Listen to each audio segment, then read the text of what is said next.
and Vancouver on the penalty kill. The Canucks have been that much worse on the power play. Anaheim still winning the special team battle as this Pronger shot is kicked aside. And Vancouver's a good penalty killing team, and 18%, that's good for fourth in the playoffs. Now Solani hands it off on the half wall. It comes out now. Pronger straight away, kicked out by Luongo. Being tested early, he looks sharp on the far side. Now here's Getzlaf back to Pronger, one-timer that didn't get through. Morrison with the block, and the clear all the way down the ice. Morrison will limp his way, try to skate his way to the Vancouver bench. 3 times Pronger tried to tee up shots. 2 got all the way through. Luongo had good looks at him, despite Penner being somewhat at the top of the crease. And the third one blocked by Morrison. Corey Perry gained the line, but Josh Green takes it away and sends it all the way back down the ice. And J.S. Jaguar plays it up the near board. Beauchemin gets there. Anaheim in their home dark jerseys. And Vancouver in the road white jerseys, I should say, with the black pants. As here comes Josh Green now. Top of the far circle, met by McDonald. And it's knocked away. 20 seconds remaining in the Lucas Krajcek penalty. Beauchemin skates it into the Vancouver zone. Banks it to the corner. Tried to get it to Corey Perry, but the Canucks get there first. Willie Mitchell able to clear. And this power play will come to an end with Krajcek stepping out of the box. Anaheim managed 4 shots on that power play.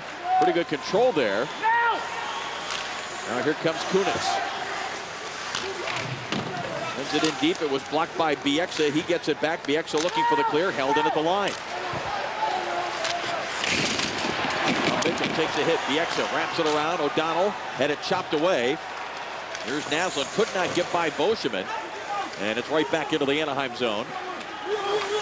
Beauchemin has it there. Circles behind his own net. Sends it center ice now for Penner. Penner, a little lead pass for Solani. Couldn't control. Henrik Sedin sends it to Daniel, who's hit right away. And the Ducks send it right back into the Vancouver zone. And Getzlaf dumps it in, and then that line going for a change. Opel wraps it around, and here is Naslund. On the near side for Daniel Sedin. He sends it back to the front of the net, right on, and a save by Jaguar. And let's go down to ice level and Billy Jaffe. All right, thanks a lot, Dave. You know, one of the keys to playing against the Anaheim Ducks, not only be able to skate with them, but also be able to physically play with them and push them back. Well, the Vancouver Canucks again tonight without the services of Jeff Cowan, who has 2 goals in this series. Only Marcus Naslund has more. Near the end of game 3, Cowan hurt his knee, just hit a rut in the ice, had to have surgery. He's done indefinitely. Don't forget as well, they don't have Matt Cook, they don't have Ryan Kessler as well, so not a lot of grit, not a lot of edge in the forwards for the Vancouver Canucks right now. Yeah, Cowan, a huge loss for them. Had the game-winning goal here in game number 2. Snuck one somehow past J.S. Jaguar, who thought he had that right post completely covered. Yannick Hansen now trying to move it up. Well, every player in the Vancouver Canucks lineup is going to have to play a little more added grit, a little more added determination, and certainly a whole lot more desperation given the situation that they're in. Yes, they'll miss those guys, but they're going to need their skill guys to be difference makers tonight. Here's Solani now, pulling it away from Morrison. Played nearly 5 minutes here of the first period, game 5 of this Western semifinal. Winner of this series gets the winner of San Jose and Detroit, and we know that series is going at least 6 games. Played game 5 Saturday at Joe Louis Arena, and Monday night back at the HP Pavilion, a game that we'll halfway right here on Versus. So Jaguar able to clear it in one motion all the way down the ice. Now taken by Henrik Sedin, deep in his own zone. Plays it up the far side. Pyatt could not get a stick on it. And the Ducks trying to take advantage. Here's Travis Moe. Centering pass went right through the slot area and back to center ice. Now intercepted by Henrik Sedin. Sends it back to Matthias Olin across for Sopel. Now Daniel Sedin slides it in. Jaguar decides to sweep it off. Thought about covering it. And not when you got a guy like Scott Niedermayer that you can outlet the puck to. Now Paulson on the attack. Hands off for Rob Niedermayer. Sends it across. Here's a chance. Save Luongo up high. Oh, what a pass that was to Beauchemin, who came in off the left point. There's a little bit of a slow change by Vancouver on the back check, which allows Beauchemin to jump up into the play. Good decision by Jaguar on the breakout. As you mentioned, Dave, you got a guy like Niedermayer. Things happen quickly coming out of your own zone. Now you have numbers 3-on-3 on your screen there, but there's that late back check because of the line change that allows Beauchemin to get body position offensively. Beautiful stop by Luongo. He made himself bigger despite the fact that he was on his knees by getting that shoulder up on the short side. That's something you can do when you're 6'4", without skates on. Now Burrows, number 14 for Vancouver. He tries to walk out of the corner, hands it off, and a shot is stopped by Jaguar on the angle. And now Huskins has it for Vancouver. Works it up the boards, and it's backhanded out to center ice. Mitchell for Sopel, now Josh Green. Checked by Ryan Shannon. John Thornton comes over. Big hit in front of that Anaheim bench on Burrows. And this is going to be icing on Anaheim on the touch-up here by Willie Mitchell. They need a big game, Vancouver does, from Roberto Luongo to extend this series. It's scoreless at Honda Center.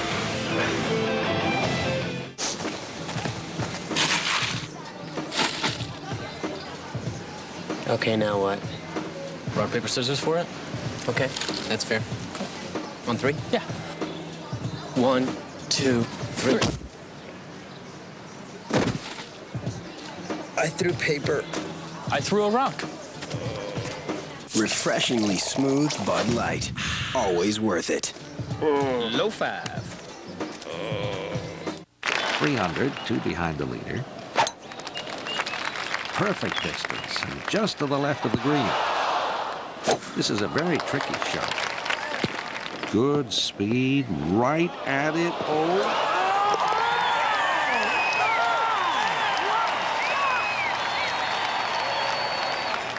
Don't just watch it, live it. Experience the ultimate in high definition with LG Full HD. LG, life's good. It's Aaron Insurance versus the competition. Will she prevail? Overpriced auto insurance. Don't try to stick it to me. Don't worry, Aaron. You've got Esurance. At Esurance, you save time when you buy auto insurance online. Without interference, auto insurance hassles, I'll take a pass. Quote, buy, print. Make it your goal to save time and money on auto insurance. Visit Esurance.com today. Welcome back to Anaheim. No score between the Canucks and the Ducks. And with the Anaheim Ducks, everybody knows about their goal scorers, the big guys, the Solanis, the McDonalds, Kunitz, Getzlaf. But how about the role players that have come through in this series for him? And none better than Travis Moen. After having a Canuck goal, the second one of the game, go off of him, in comes Travis Moen, and the native of Saskatchewan puts in the game winner. A celebration that all of his teammates this morning told me was quite appropriate for all of the hard work that he does. He said he received over 15 calls. His mom received over 15 calls. The call lines were busy after that one. Back upstairs. Well, it's all about role players becoming heroes in the Stanley Cup playoffs. So coaches will say they still need their best players, as we saw Alain Vigneault talking about the Sedin twins. But at some point, other guys have to come through. We saw Cowan do it for Vancouver in this series. And we have seen Travis Moen do it for the Anaheim Ducks as Bieksa sends it across. Now it comes to Naslund. Hands it off for Smolinski, who sends it in deep. Perry takes over for the Ducks, plays it up the glass, and Smolinski back to get it. Ryan Smolinski with 2 goals and 2 assists in these playoffs, but nothing in this series. He's been a pretty good playoff performer in terms of scoring in his career, and it is dumped back in behind the Anaheim goal. John O'Donnell hands it off. Getzlaf with speed, top of the circle, goes to Corey Perry. A shot, save, rebound chance. Perry was checked, and the net came off the supports, and Perry, I think, was looking to see if there might be a call. But nothing coming from either referee Dave Jackson or Bill McCreary, who are working tonight. A number of strengths we mentioned at the top of the broadcast, the Anaheim Ducks. One of that is speed. Speed through the neutral zone and backs defending teams off. And if you have numbers, what an advantage it is. If Perry came a little bit late, Getzlaf finds him. Perry with the quick release, try to beat Luongo low. Luongo able to make the stop, but there was a rebound. Perry on the follow-up, taking his body to the net, paying a price. But Luongo holding his ground. We talked about how important he would be tonight if they were to avoid elimination, and he's been strong here in the early going. Paulson wins the draw from Henrik Sedin. Boschem in a drive and a save by Luongo. And we know we're talking about role players, and we've talked about the depth of this Anaheim team that had, 5 25-goal scorers, 25 or more during the regular season. How about this in the playoffs? 7 goals from their top 2 lines. You expect to have 4 goals from this so-called checking line, including 2 game-winning goals. When your checking line is playing that kind of offense, the Sedins are not in the offensive zone. That's right. 12 points from those guys that make up that third checking line. They're plus players. They're not allowing the Swedes to beat them. And their goals are timely. Moan with the game winner in overtime. Rob Niedermeyer with a game winner earlier in the playoffs. That's what you're looking for, that balanced attack, and they're certainly getting it. 3-on-2 here. Outnumbered attack, and the fourth man coming late for the Ducks, but it goes in deep along the end boards. Rob Niedermeyer trying to keep control of it.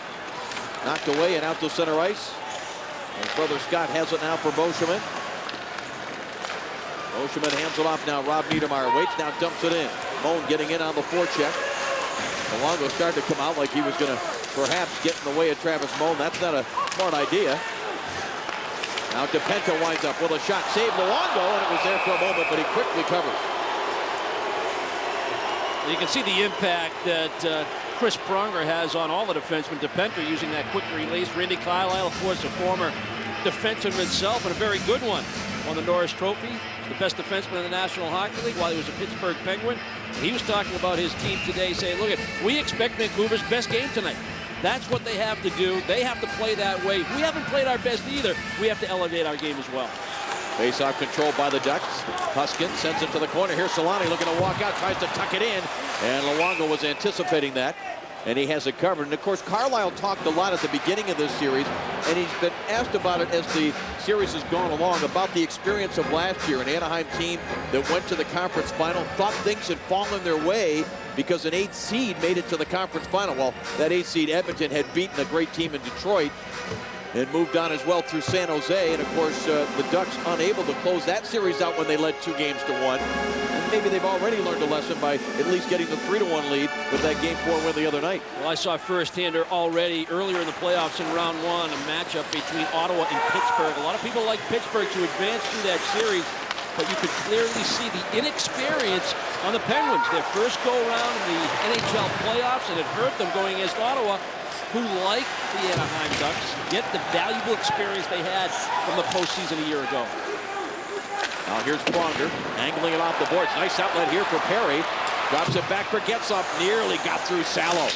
Tried a little pass to himself there, and it was just blocked by the skates of the Vancouver defenseman. And now the Canucks bounce it out to center ice. Scott Niedermeyer quickly back the other way. Off the stick of Perry. He battles one-on-one with Salo, and there's a penalty coming. And this could go against Anaheim. Yeah, I thought that Perry grabbed the stick of Salo and kept it in his midsection. I thought that's what Billy McCreary was going to call, and that it wouldn't be Salo. Yes, yeah, you're right. And the crowd here is just realizing it.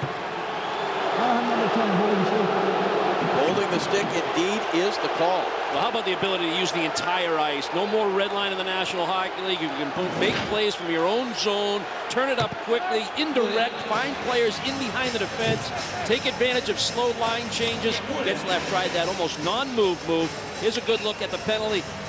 You know, Corey Perry tries to be clever. He tries to get that stick. He sees it's headed parallel to the ice by Salo, so he encourages it, pulls it in. A good eye by the official to see that it was Perry that was the guilty party. Vancouver goes to work on the power play. And you mentioned it when you were talking about Naslund at the top of the show. One of the goals that he scored, the only power play goal that the Canucks have in this series. They are 1 for 23. And what an opportunity here, though, to grab a 1-0 lead here in Game 5. Facing elimination, Morrison rolls it across Bieksa, tees it up for a drive. Jaguar, the same rebound, pops loose. Centering pass off a skate. Picked up now by Morrison. Angles it back as Jaguar gets in position. Morrison had his stick lifted, able to work it back in deep. Pronger angles his man to the boards. Now it's picked up and rifled all the way down the ice by Getzlaf. Luongo plays it ahead for Bulis. Bulis trying to buy some time. And the Ducks just don't give you much. Scott Niedermeyer takes a hit from Trevor Linden, but works it all the way back down. It's just a great read by Niedermeyer. He sees the quick turn up, and even though Vancouver gets in the offensive zone, he sees that Bulis has no play other than to turn the puck back down the boards, and he read it perfectly. Naslund takes a hit to make the play. Smolinski centering pass, and it was up in the air. Linden couldn't get a stick on it.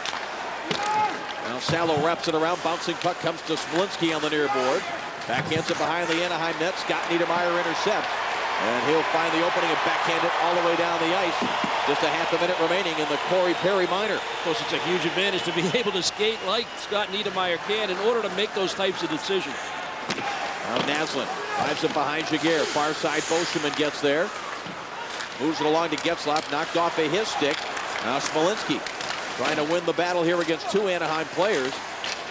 Ducks had Vancouver outnumbered at the puck, even though they're the shorthanded team. Valuable time ticking off the power play for Vancouver, and out comes Scott Niedermayer with it. Gains the line, takes a look toward the net. Bouncing puck! And Luongo, is he quick with the right pad? I think Travis Moe got a stick on that. He definitely did, and it was intended for him to get a stick on it on the play by Niedermayer.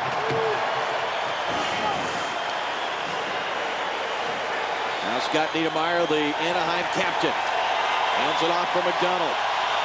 Crowd here at Honda Center appreciating the work of the penalty killers. Now the puck picked up by Krejcik. Comes to center ice. Pass to the front. They were trying to set up Daniel Sedin. Daniel and Henrik out here on a line right now with Jannik Hansen. Here's Daniel Sedin. 1 goal in this series. Tries to get it to the front. Pronger knocks it away. Andy McDonald got spun around, and Vancouver able to get control of the puck. Now Solani on a neutral zone turnover. Dumps it in behind Luongo. Morrison takes a hit from Kunitz, who perhaps has more hits than anybody else in this series. Besides the 3-assist game that he had in game 1, Kunitz has been a physical presence and noticeable. With his speed, he gets in on the forecheck, his willingness to take the body, and he's done a terrific job in helping create traffic in front of Luongo. So it's not always just about being a goal scorer. Now Bieksa angles it off the boards. Burrows couldn't get a stick on it, but icing waved off. Now Huskins. 2 Vancouver players in on him on the forecheck. Burrows moves it up the boards, intercepted Getzlaf. Nice outlet here for Perry, trying to split the defense. Corey Perry, and Bieksa had the angle. Luongo able to make the left pad save. Now behind the net, Dustin Penner. It comes back out to the point for DePenta. His pass was deflected, but Getzlaf gets to it. Now Perry has a jump off his stick. Penner gets to it, sends it back in deep. Perry centering attempt, blocked by Luongo. And Getzlaf moving through the slot, was looking for that pass out to the line. DePenta with it again, right point, sends it in deep. Perry chips it along. Getzlaf one-on-one against Matthias Olin. Boy, how quickly Getzlaf changes direction for a big man. Still has it. Backhand hit the stick of a teammate. Actually, that was Penner. And now the Canucks, Burrows, able to backhand it out to center ice.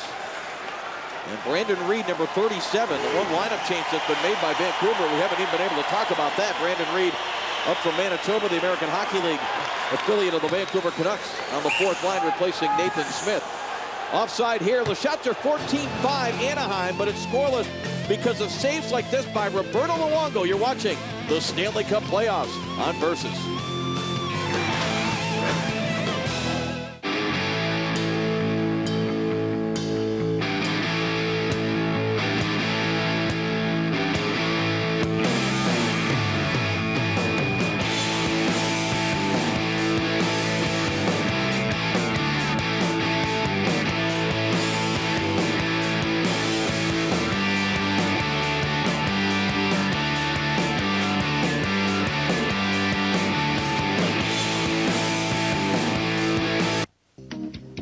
Prescriptions are one thing. Maxiderm is completely different. If you're like thousands of men across the country searching for an effective, non-prescription male performance product, then you've probably already heard of Maxiderm, the best-selling topical male enhancement formula that instantly affects firmness, male virility, and performance. Call the number on your screen and try Maxiderm risk-free today. We know that once you try Maxiderm, you'll never want to go without it again. Get that Maxiderm performance edge today and have the confidence that you'll be at your best and her best every time. He doesn't need a prescription. He uses Maxiderm. Call the number on your screen now for your free trial of Maxiderm while supplies last. Just cover the cost of shipping. See and feel results instantly. Maxiderm is instant male enhancement.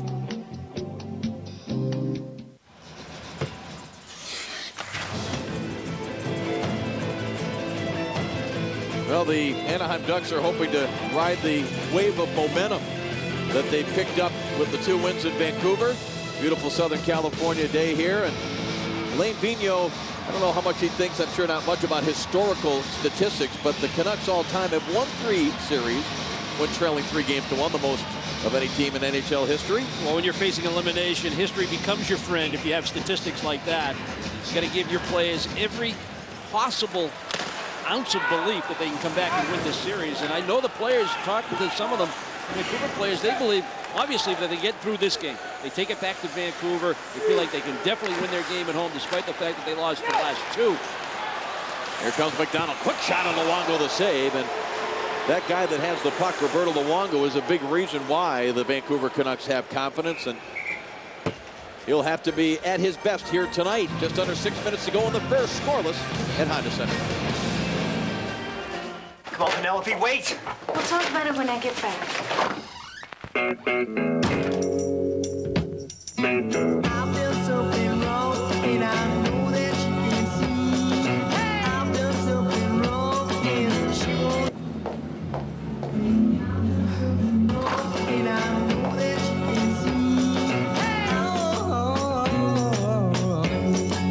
With our help at Radio Shack, you don't just buy stuff, you do stuff.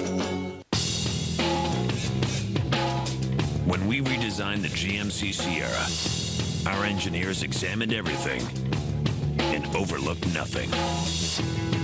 That's why the all-new Sierra has the best expected resale value of any new full-size pickup. Then we added the best coverage in America for a new level of confidence on the road or off it. That's professional grade.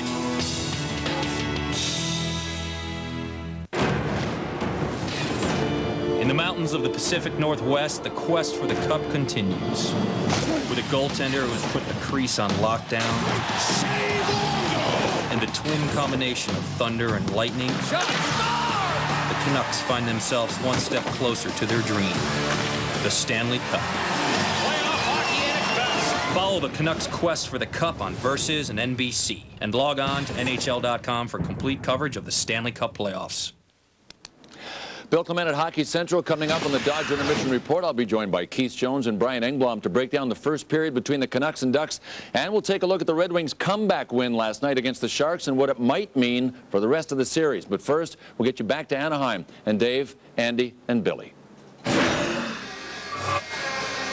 Bill, thanks very much. Looking forward to that at the end of this first period. The question everybody has when the Vancouver Canucks are involved, is it the first of 3 periods, or 4? Or 5. Well, you had to be concerned about the Canucks' frame of mind coming into this hockey game, given how the fact they lost game 4. Up 2-0 after 2. Here's Perry trying to beat Salo right in front of Luongo. It's chipped in deep. Now Penner trying to win the battle there against Smolinski. Smolinski knocked it away. A penalty coming. It's going to go against Smolinski, I believe. Here is Pronger now. And his shot was blocked from right in front. And on the touch-up here by Naslin, Anaheim will get their second power play opportunity of this game. If you're a big guy and you have the ability to control the puck in tight and turn your back against your checker, you're going to draw a lot of penalties. Getzlaf, Perry, Penner, even though they're young, they're wise enough and experienced enough and well-taught enough and gifted enough to know that. Use your body to your advantage. It's all about puck possession, puck protection. Penner does a very good job of it. Smolinski will go to the box for a trip. Certainly we saw maybe the best guy at that last night with Joe Thornton. I mean, he has been so good at turning his back, as you say, to the checker, and it looks like completely to the play, yet one glance he knows where guys are, and he's as good a backhand passer, Thornton is, as anybody in the game. It's true. Red Wings did a pretty good job against Joe Thornton last night. They checked him in layers. When he got into those positions one-on-one, the minute he released from a check, there was someone else there to pick him up, and there was good backside pressure. So when you play against players like that, that's a pretty good scheme and how to defend them. Whether you can pull it off or not is another story. There's Anaheim fortunate to have a line of guys with size and with speed. With Getzlaf, Penner, and Perry. Now Morrison trying to move it along the boards. Good job by Kunitz, but it does come out to center ice, and Scott Niedermayer plays it there. Taken by Andy McDonald, hands it off now Perry. Perry into the face-off circle. Heels back, didn't see a shooting lane. Now hands it off for McDonald. Snaps it down low. Kunitz behind the net. Luongo watching him, so it's Bieksa. Now Corey Perry out to the line. Pronger, top of the circle, McDonald. Back to Pronger, straight away, winds up, shoots, deflected just wide. Scott Niedermayer, don't see a lot of defensemen that play in that position on a power play, but he got the deflection. And now here's Morrison and Boulis, 2-on-2. And the pass for Boulis, who was knocked down, and yes, a penalty is coming against Scott Niedermayer. It's going to be called interference. This is not a good call. Boulis initiated the contact with Niedermayer in order to get separation. 27 Anaheim, 2 minutes interference. Niedermayer plays a rover position in the offensive zone. They have some set plays, and a lot of those plays he ends up in the slot area. A shot by Pronger, because of the puck movement, it opens up a shooting lane. Redirect by Niedermayer. He has the ability to get back. One-on-one. Watch Boulis initiate the contact with Niedermayer, and then Boulis goes down. That's not a good call.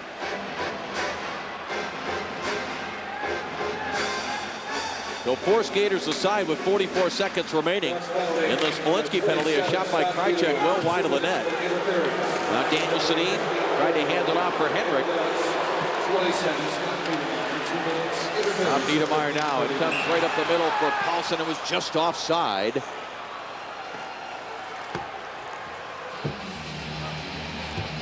So even 4 skaters aside. Randy Carlyle making sure that he has Paulson and Rob Niedermayer out here against the Sedin twins. Yeah, so few whistles. You're not sure you're going to get that change that you want at the right time when the penalty to your player expires. So maybe you start this 4-on-4 with Paulson and Niedermayer as your prime penalty killers, expecting the no-whistle situation so you have what you want on the ice when Vancouver goes on the man advantage. O'Donnell right in front of his own net. Will skate it back now. Down to the final 10 seconds in the Smolinski minor penalty. 3:45 remaining here in the first. No score, shots 15-5 Anaheim. Here's Rob Niedermayer with a shot that's deflected up over the glass and out of play. Well, a no-call goal leads to a Rangers win and a knotted series. Tomorrow night, it's down to the best of 3, and we'll be in Buffalo when the Rangers and Sabres face off at Game 5 of their Eastern Conference semifinal starting at 7 Eastern. And on Sunday, if needed, the Ducks and Canucks go at it in Game 6 from Vancouver. The NHL Stanley Cup playoffs on versus do or die.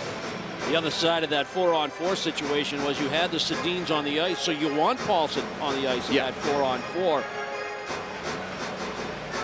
The chess match continues. For the home game for the Ducks and Randy Carlyle, the advantage to get the matchups a little easier than Alain Vigneault. Now Smolinski has served his penalty out here on the power play now for the Canucks. Their second in this scoreless game. They've got just over a minute to work with the man advantage. Here is Naslund, 3-game goal-scoring streak. Able to get through and collect the puck along the end board. Takes a hit from Pronger. Now it's taken by Smolinski. Hands it off for Olin. Far side now. Here's Salo with a drive. Tipped by Linden. Right in the face of Jaguar. And a little bit of contact, actually.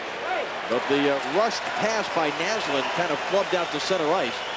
And the Canucks have to regroup. Good pressure here by Getzlaf. Nearly took it away. 40 seconds left in the Anaheim penalty. Pronger moves it along. Getzlaf tried to clear. Naslund holds it in. Hands it off here. Salo with a drive. Change direction to the right of Jaguar. And it's intercepted by Getzlaf, and he'll just backhand it down the ice. Rob Niedermayer and Salo battle for the puck. Smolinski there as well for Vancouver. 15 seconds left in the penalty against Scott Niedermayer, and Anaheim controlling the puck here in this shorthanded situation. Rob Niedermayer tried to squeeze through. Now Bieksa has it, and Scott Niedermayer steps out of the box. And a collision there with Henrik Sedin, but Scott Niedermayer couldn't control the puck.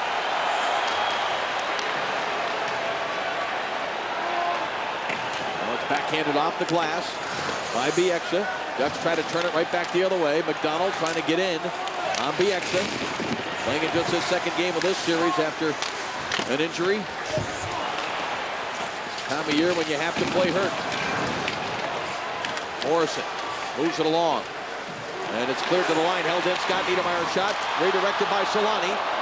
And cleared back out to the right point, and Scott Niedermayer couldn't hold it in. Now it's poked ahead by Pyatt, but he's at the end of a shift, and Beauchemin had the angle on him anyway.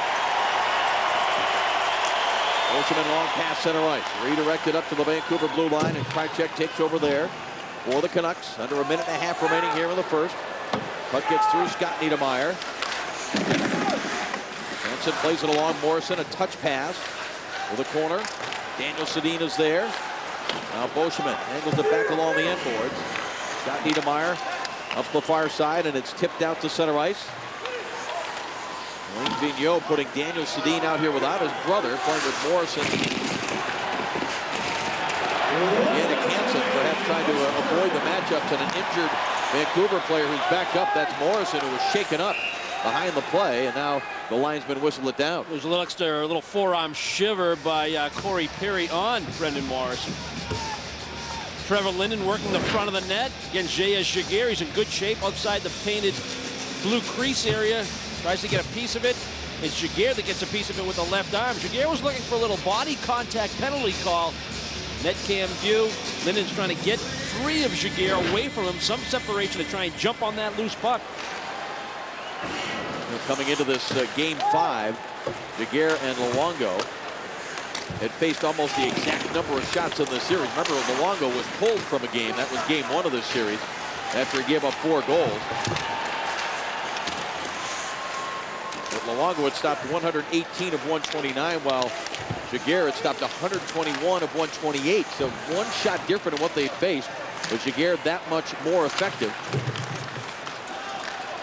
Here's Josh Green now, who flips it deep into the Anaheim zone. Final 15 seconds of the period as Pronger works it along. Thornton is there. Sean Thornton takes a hit. Able to recover the puck, drops it back. Burrows goes right back at him, and a pass up the middle. This is outside, and a chance. Luongo makes the save. And how does a defenseman, Sean O'Donnell, get up there for a breakaway pass? I'll tell you exactly how. Pronger goes hard around the boards to Thornton.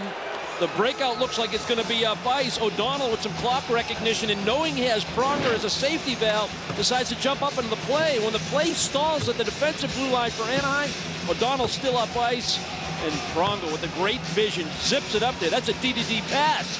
I don't know if you really consider it a D-to-D pass. It's usually side to side or on a hinge in your own zone. But that's from tops of the circles to the far blue line, and O'Donnell had a great chance. Back to Boschman with a drive and a save. Rebound chance was up in the air. Rob Niedermayer went to the net. And how about the last 10 seconds of this first period, where not a whole lot has happened? Anaheim got 2 scoring chances. Vancouver knew that Anaheim would probably have their best first period outside of game 1. Here in game 5, looking for the killer instinct first period. They survived it all because of Roberto Luongo. They're in position to get their game going in period number 2. Well, Keith Jones said it. Vancouver can extend this series because of Roberto Luongo, and he was at his best, stopping all 17 shots he faced. Bill Clement, Keith Jones, Brian Engblom will have more wisdom from Hockey Central when we come back to our coverage of the Stanley Cup playoffs on Versus. Not in the abdomen, Cameron. Hi. This is Matthews. I'm Steve, your Progressive Claims rep. All right. I inspected the damage on your car, and you're all set. Oh, thanks so much for coming by. My insurance agent recommended Progressive because you do this kind of stuff for free. I have 4 boys, so the smallest errand is just... No problem. Yeah, okay, thanks so much. Bye. Who wants to be quiet? With Progressive, saving hundreds is just the beginning. Contact a local independent agent to switch today. So it's down to Sprint Mobile Broadband and Singular Broadband Connect. Great. We need powerful coverage. Is your network in Denver? Yes. Pittsburgh? Yes. Minneapolis? No. Yes. Sprint Mobile Broadband works in twice as many cities as Singular's Broadband Connect. Yes. Yes. No. Buffalo? Yes. Eugene? Wait, what was that? Buffalo? Oh, no. Yes. Omaha? Yes. Richmond? Yes. Get a free Sprint card. Visit sprint.com/mobile broadband. Colorado Springs? Yes. Sprint. Power up. Lansing. 1994. Facing elimination, Messier makes headlines by guaranteeing victory. Then, he really gives them something to write about. The NHL playoffs on Versus. Rangers Sabres, tomorrow. Special agent, they're trying to stop you from saving time and money on auto insurance. Here's the play. Quote by print. Got it, Coach. When there's only seconds on the clock, Esurance gives you a fast break. From all the hassle of buying auto insurance, you don't have to jump through hoops. At Esurance, instant comparison quotes let you screen prices yourself. So you can net yourself some savings. It's a slam dunk. Save time and money on auto insurance. Visit Esurance.com today. When the IRS levied my business and personal accounts, I didn't know where to turn. My CPA recommended American Tax Relief. If you owe over $10,000 to the IRS or state, call American Tax Relief for a free consultation. Look, the IRS is offering you a one-time opportunity to settle your debt. This is your 1 second chance. Use it well. I thought I was going to lose my business, but American Tax Relief got me a second chance. Call 1-800-TAX-HELP for your free consultation.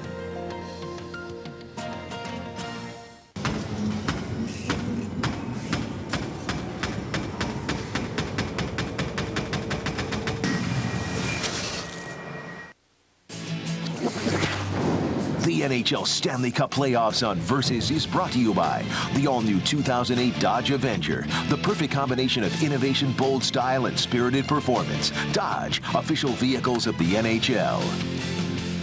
Hi, everybody. Welcome to our Dodge Intermission Report. Bill Clement, Keith Jones, and Brian Engblom. This game is scoreless, but the Ducks looked like birds of prey in the first period, out shooting Vancouver 18-6. Andy Brickley said this was the best first period since Game 1 for Anaheim, and I certainly agree with him there. And I think it was the defense of Anaheim that helped lead the way. It's always about Pronger, Niedermayer, and Beauchemin.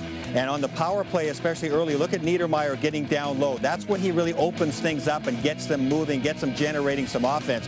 Watch Beauchemin on the far side of the play coming in late. Another terrific scoring chance. If not for Luongo, then it's 2-0.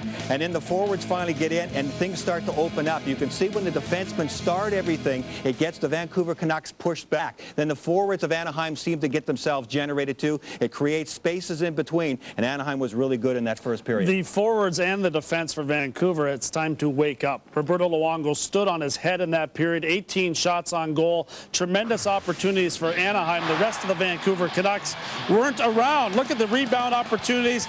Luongo big and tall in the net, handling deflection opportunities like that. His teammates need to step up their level of play. They need to believe that they can win this game, because they certainly came out in the first period and did not play that way. They've been very good in this series up until tonight. They need more from Roberto Luongo. Put him in a place to actually have a chance to win this hockey game. They need to. The Vancouver needs to regroup in the locker room, and this is when you hope to get your veteran players saying the right things. Brian Smolinski for Vancouver is playing in playoff game number 111 tonight, and he's with Billy Jaffe.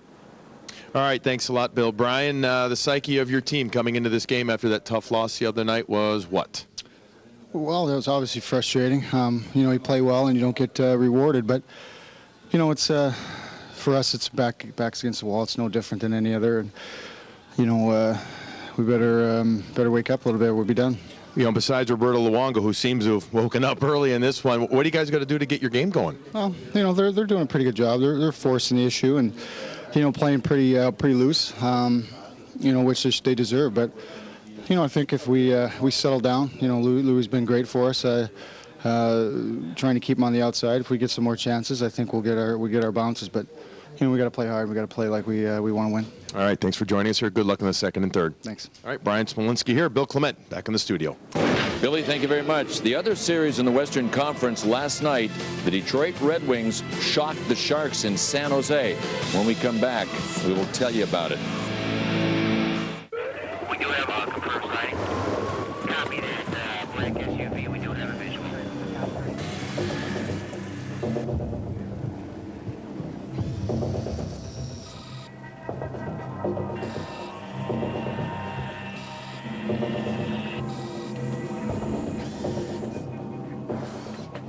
Introducing the all-new Dodge Nitro. Careful, it's Nitro Active. 1985. Gretzky makes the great one seem like an understatement. 1994. Messier backs up his mouth with his stick. 2001.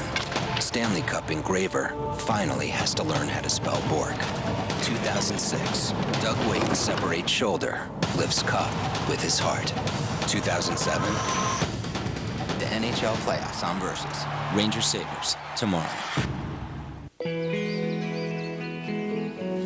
To look at it, you'd never suspect that this was part of a working landfill. That's because Waste Management works closely with communities and the Wildlife Habitat Council to make sure we can all live peacefully together.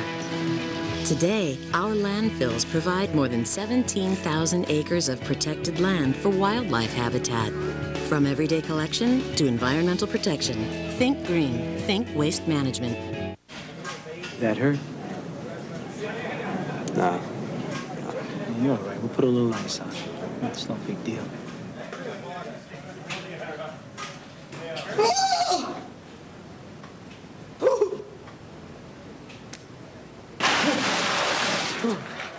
You wouldn't make it in the NHL.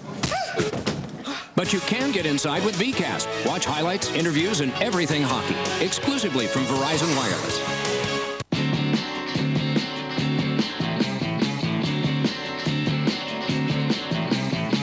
Hello, hello, how are you? Hello, hello, how have you been? It's good to see you, my friend. So till we meet again. Nothing brings people together like boating. Get started with your free DVD at discoverboating.com.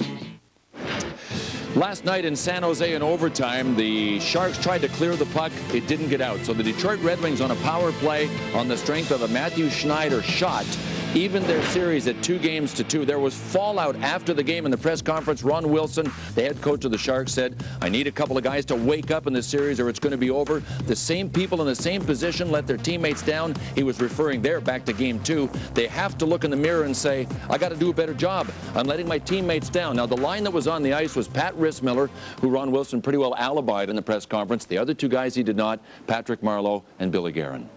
Well, there were some turnovers on the tying goal and a bad turnover on that winning goal, too. And obviously, Ron Wilson is looking for execution at key times from guys who have experience. On the tying goal, what happened was... this is Game 2, excuse me. He's referring back to Game 2 also, where Billy Guerin is in the situation right here where he's kind of going backwards. They get all snarled up here, and Detroit comes back and ends up scoring a goal. And he was talking about guys like Patrick Marleau who were out in the center ice area and possibly looking to go towards empty nets. That's the situation you don't want to have happen. Then in Game 4, over on the near side boards, you have the same two guys. You've got Marleau and Billy Guerin, who should be battling for pucks there and just let up and are part of the problem of Detroit coming in and scoring a goal. So you have Billy Guerin, who's been in the league for 15 years. You got Marleau, who's been in the league for 9 years, not coming through with the execution type of thing you need in those situations. The problem is for players, especially skilled guys that are expected to score goals, you start to press and you start to do the little things wrong. Both of those guys were on the wrong side of the puck. They allowed a rookie in Phil Pila to out-battle him and end up setting up the winning goal by Robert Lang. I understand where the frustration comes from Ron Wilson, but these two players, if in fact Guerin's back in the lineup because he took a puck to the face, he showed his toughness there, by the way, getting up and getting himself off the ice. Those two guys are character guys. I expect them to come out and start flying against the Red Wings in the next game. So you think good move by Ron Wilson to single them out publicly absolutely. Then? Okay, we'll see what happens in that game on the weekend. And in the game you're watching, Roberto Luongo for the Vancouver Canucks, a perfect 18 for 18 in the first, and we are scoreless. 300, two behind the leader. Perfect distance, and just to the left of the green. This is a very tricky shot. Good speed, right at it. Oh.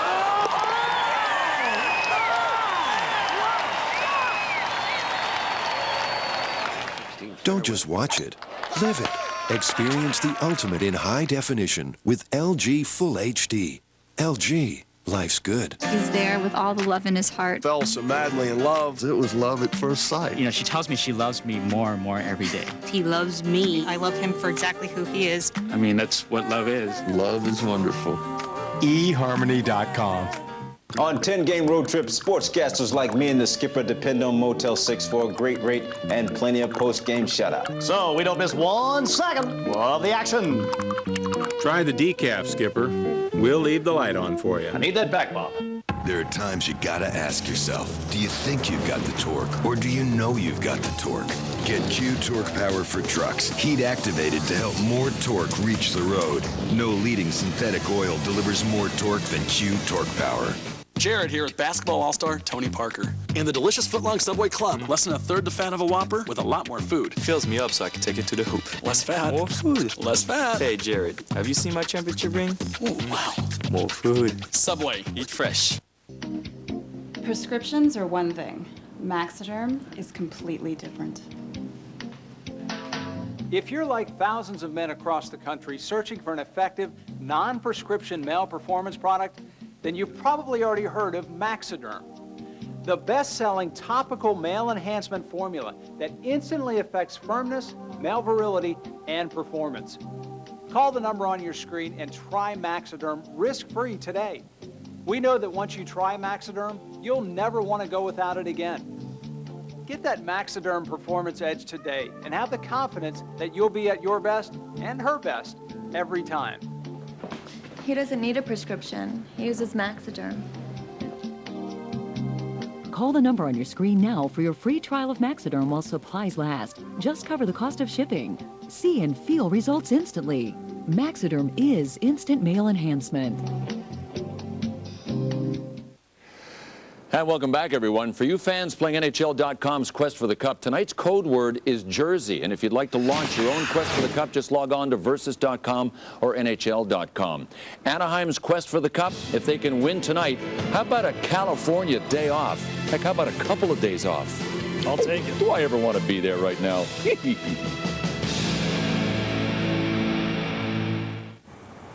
You need some help? Yeah. Could you give me a jump? Sure. Give it a try. Try giving it some gas.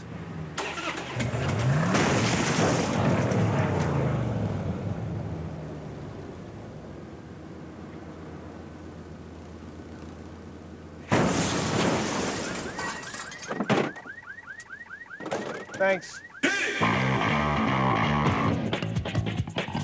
We're here at Bruce Rossmeyer's Destination Daytona, home to one of the largest motorcycle dealerships in the world. Let's go talk to Bruce. So Bruce, this place you built, it's like a theme park for bikers. Yep. And because of this place, you sell a lot of motorcycles. Yeah. And the bikes, they need to be insured? Of course. So why do your customers like Geico Motorcycle Insurance? Because this guy saves people money, and he's always around to help. Mr. Rossmeyer, call on line 5. Mr. Rossmeyer. Geico Motorcycle. Let's ride. Hey, Jimmy, need a little help? Sure. You know what else would be good? Cobalt tools are so comfortable. Let me use that screwdriver. No. You just don't want to quit working. Yeah. What do you think? Great tools. Cobalt, the next generation of tough tools. Well, anything else we can do? There's always my wife's car. Available exclusively at Lowe's. Do you really need that 100,000 BTU grill? Or that 7.1 channel home theater system? Do you really need a motor oil that protects for 15,000 miles? You bet. Mobil 1 Extended Performance. Its proven anti-wear technology is guaranteed to protect your engine for 15,000 miles. 5 times longer than traditional oil change intervals. Mobil 1 Extended Performance.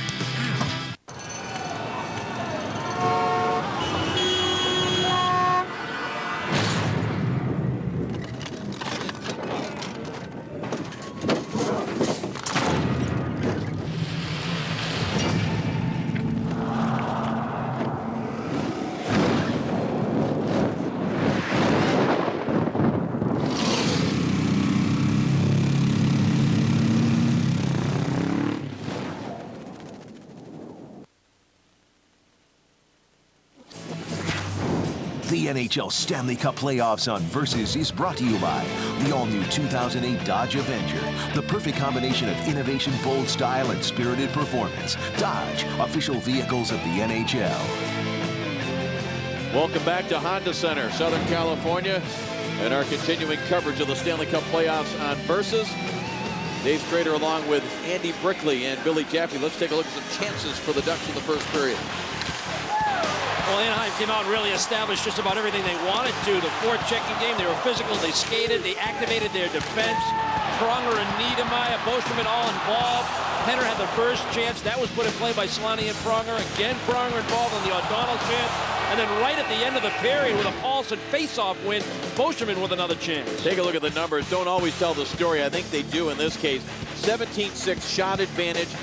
And it was a lot of players getting involved, getting those shots on goal. 13 different players had shots, and 10 different players had those 12 hits. Yeah, that means what? 5 guys not getting shots only in one period? And that's a pretty spread out, balanced offensive attack. And that's your fourth line guys, Dave. You know, it's Brad May and Sean Thornton and Ryan Shannon. They really don't play a lot. They only have probably 2, 3, maybe 4 shifts at the most. And then your fifth defenseman, Huskins, he's not on the shot clock. The only guy also not on the shooting board. That's right off the bat. Luongo is tested. They score! And Luongo actually makes a motion toward the referee, Dave Jackson, that he can't believe that there wasn't a whistle. And right now, Dave Jackson is having a conversation with the linesman. Anaheim came right to the front of the net on the first shift of this second period.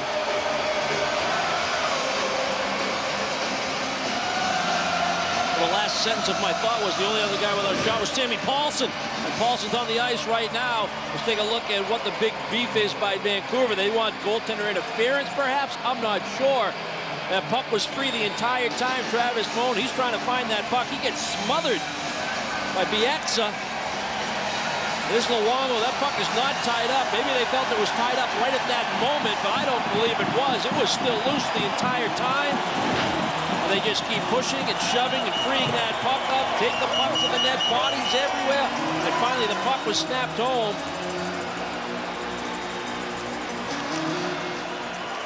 So just 14 seconds into this second period, the Ducks get the goal, and you were starting to say that Sammy Paulson, one of the guys that didn't have a shot on goal, and he is going to get credit for the goal here just 14 seconds in. I don't know if Luongo felt that the goal got pushed in under him when he got pushed into the net, but certainly that was not the case. The puck was still free on the outside. Yeah, it was outside the crease, and that's how it ended up getting to Sammy Paulson, who rotated back to the front of the net with Moan doing all the dirty work in the crease. You know, he's not preceding the puck into the crease. It was Moan that took the puck to the net. The puck's in there. He can go in after it. And then he gets smothered in the crease by the Vancouver Canucks team defense. Here comes McDonald now to the front of the net. Luongo has said a couple times during this series, the traffic he has faced against this Anaheim team, the most he has seen all season. Moan and Rob Niedermeyer assisting on the goal by Paulson. Something else we talked about right at the top of the show, the matchup between that line and the Sedins.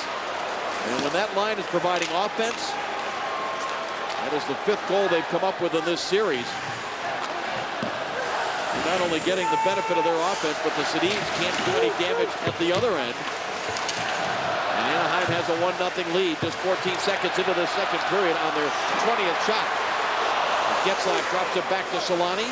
He rolls it back along the boards now for Getzlaf, trying to come off the corner boards with it.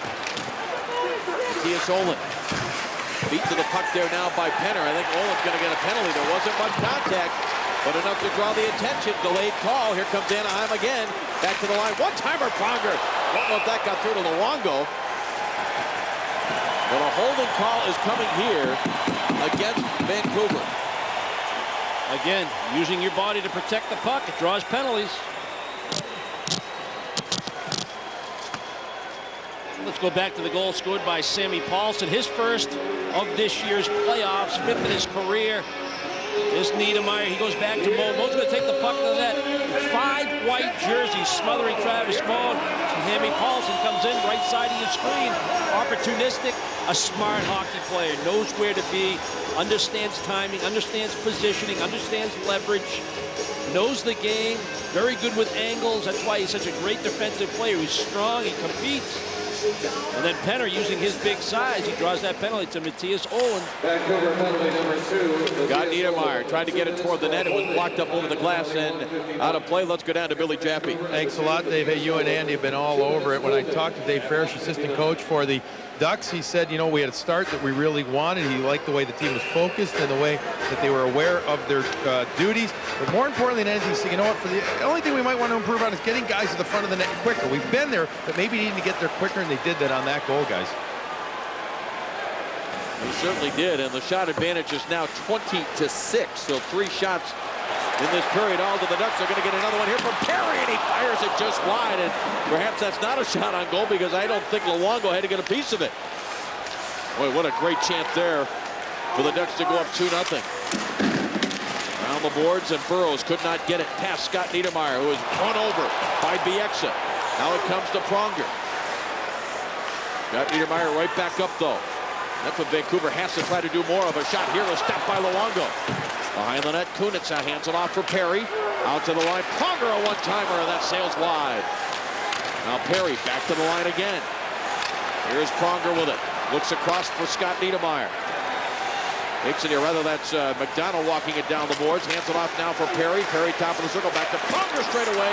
Save made by Luongo. And Burrows able to get there first for the Canucks and clear it. Instant offense because of the ability to regroup the puck and quick breakouts because you have Pronger and Niedermayer on the back end. Now Corey Perry puck in his skates. Moves it in deep. Kunitz is there. Corey Perry again. Nice pass here. In tight quarters. It's off the goal stick of Luongo. McDonald was chasing after. Pronger got there first. Now Kunitz. Final half minute. Tries to wrap around. The puck is loose. Swept away to the line. Now it comes to Perry. It was in his skates. He wanted to shoot it quickly. Pronger far side. McDonald again. Here is Pronger. Waits. Looks. Sends it back to McDonald. Top of the circle shot. And it caroms off a couple of legs wide. And now it comes free once again. 13 seconds remaining in the penalty, but we're going to have another penalty called here. And I believe it's going to go against the Ducks. It's going to be on Corey Perry for a hold. He attacked the net when McDonald did, looking for a rebound. He had a great chance. We talked about the instant offense because of the defenseman's ability to move the puck up ice. Perry's able to step around his man inside the tops of the circles. He goes for the big slap shot. Luongo's going to recognize this. He wants to come out and challenge that puck. Kind of spinning a little bit on edge. You can't control it as much as you would like. It was a bomb of a slap shot, but it missed on the blocker side. But tremendous puck possession. Excellent opportunities with a man advantage before Perry goes to the box for a hole. With 12 seconds remaining in the Olin penalty, he'll come out to give Vancouver, barring any other calls, their third power play opportunity of this game, and they need something desperately. Despite the shots now being 25-6, it is just a 1-0 advantage for the Vancouver Canucks as Olin comes out. Canucks on the power play. Luongo working it along here. Salo hands it off now for Henrik Sedin on the far side. Naslund steps around his man, snaps a shot on a save made. Another penalty coming. I think Naslund was hooked on the way in. And how about this for a turn of events, Andy? A 5-on-3 with still a minute 30 remaining in the penalty to Perry. Yeah, it's going to be a hook. It's going to be on Boschman. Speed through the neutral zone. Attack the puck wide. Boschman thought he had stick position. Thought he could stand up at the defensive blue line. But the speed and the well-timed pass and well-delivered pass allows Naslund to get around Boschman. There's the hook. Naslund, though, able to maintain possession of the puck, and this puck was trouble for Shakir. He only got a piece of it with the glove, and it just missed the far side, but a great opportunity. The Canucks have been in survival mode. Now they have a chance to tie the hockey game. Here is Olin, hands it off down low. Trevor Linden has it there. Henrik Sedin in front, the pass off a couple of skates. Still loose at the top of the crease. Out to Salo, winds up, drives the shot. It was blocked. Here was Naslund with it. Henrik Sedin and Linden down low. A shot hit the goalpost. Naslund raised one hand with the stick as if he thought it may have hit the back iron, but that certainly doesn't look to be the case. But they will be looking at it as play continues here. Now on the far side, controlled by the Canucks. It comes to Salo. Olin straight away, winds up, lets it go. That was blocked. Naslund has it in the near circle.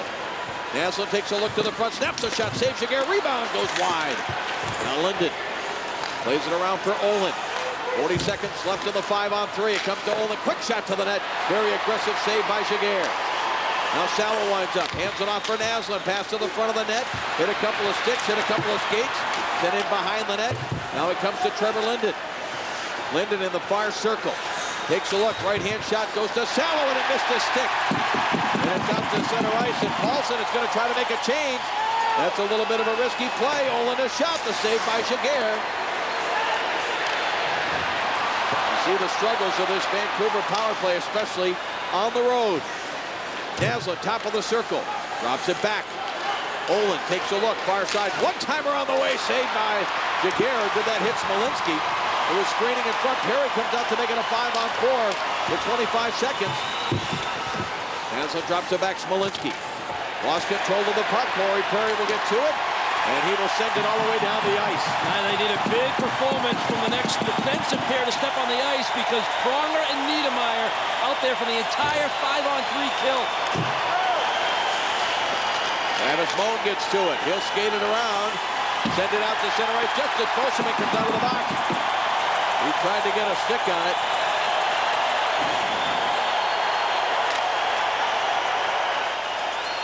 Yixa sends it in wide. Better than a minute and a half of a 5-on-3, and it's killed off by the Ducks. It remains 1-0 Anaheim. And just now this is Solani trying to get around Bieksa. Bieksa angles him to the board. Daniel Sedin, number 22. Now it comes to Pyatt. Pyatt hands it off on the near board. Morrison gets there. Vigneault continues now to play the Sedin separately, trying to get them going. Trying to find any combination that can do something 5-on-5. Canucks the only team in these playoffs that have been outscored at 5-on-5. As the puck comes right in front of Luongo. Now Green able to win a battle and an outnumbered attack here for Vancouver into the offensive zone. It comes to Burroughs, hands it off, a drive, didn't get all the way through. Rebound is set aside by Jaguar, and then he pokes it to the corner. Jammed to the front by Mitchell, the defenseman for Vancouver.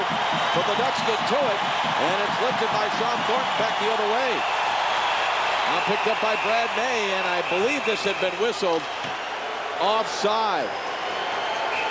Well, the Ducks have a 1-0 lead with an early goal here in the second. But since then, it's been Vancouver. They hit the post here by Salo, and another opportunity, but it remains 1-0. You're watching the playoffs on Versus.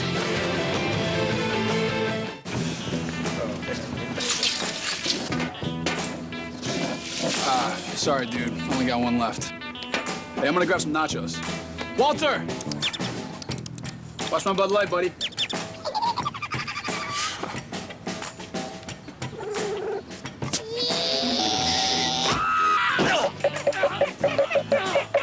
Refreshingly smooth Bud Light. Always worth it. Does Walter like nachos?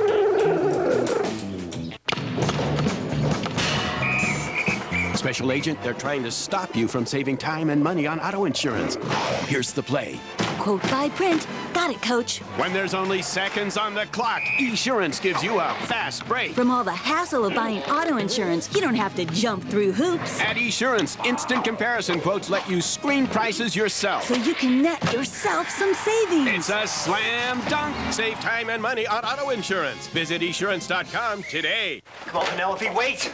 We'll talk about it when I get back.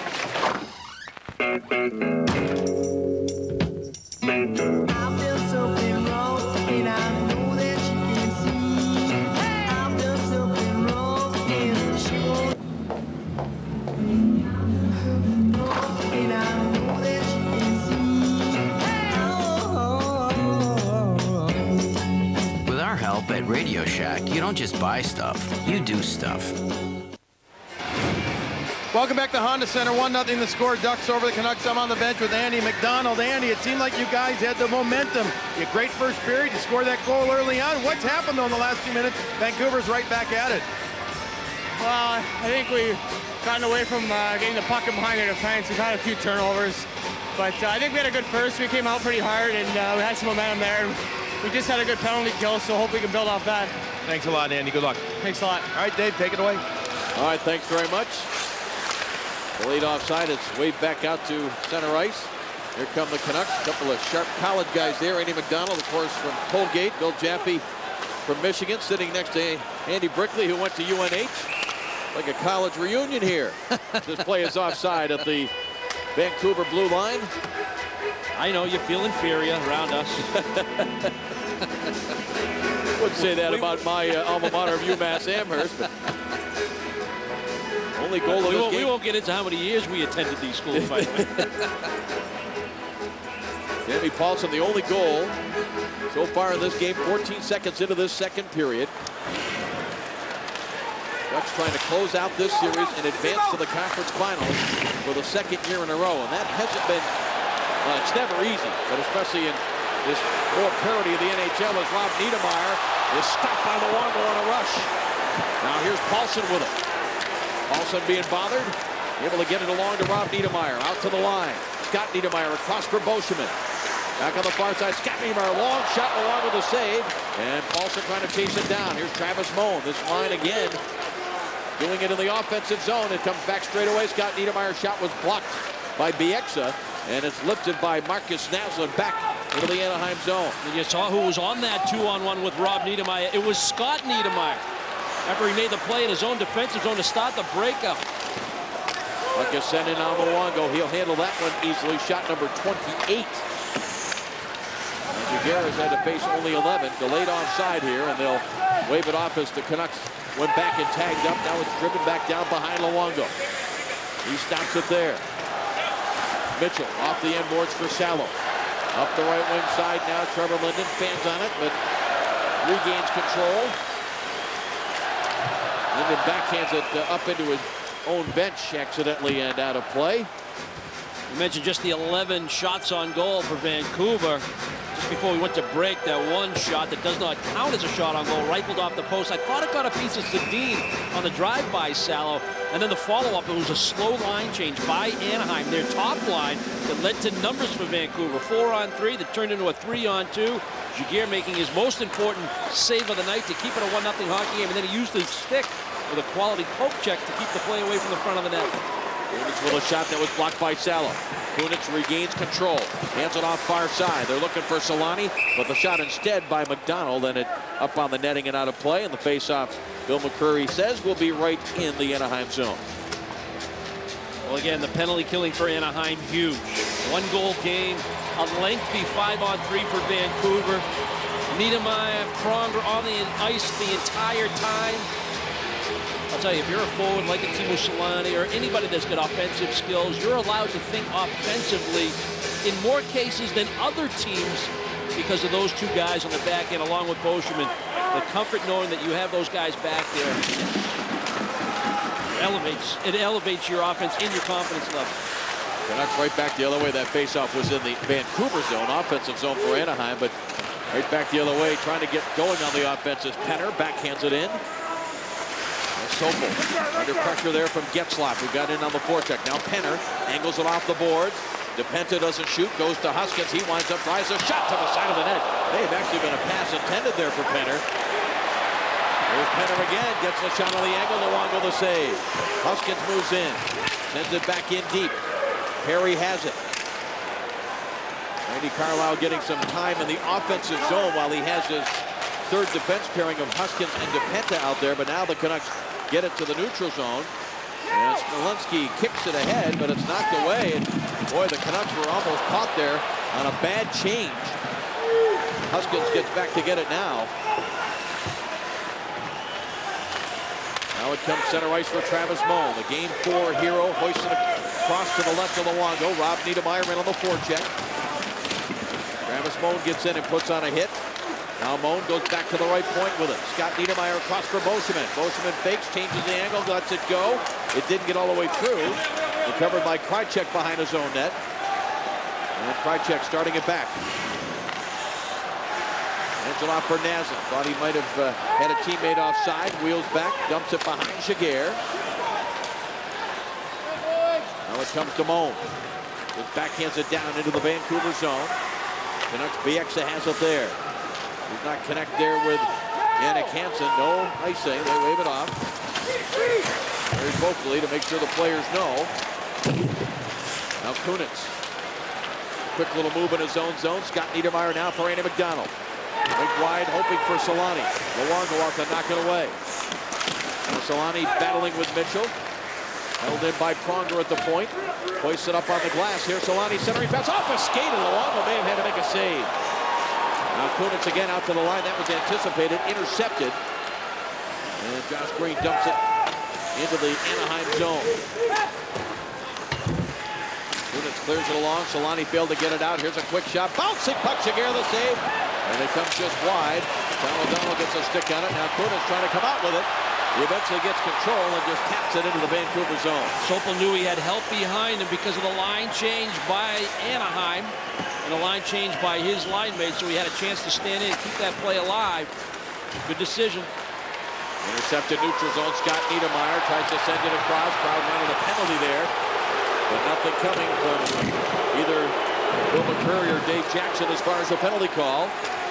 Now Beauchemin hoisting it to center ice. Linden hands it off. Morrison quickly back the other way for Daniel Sedin.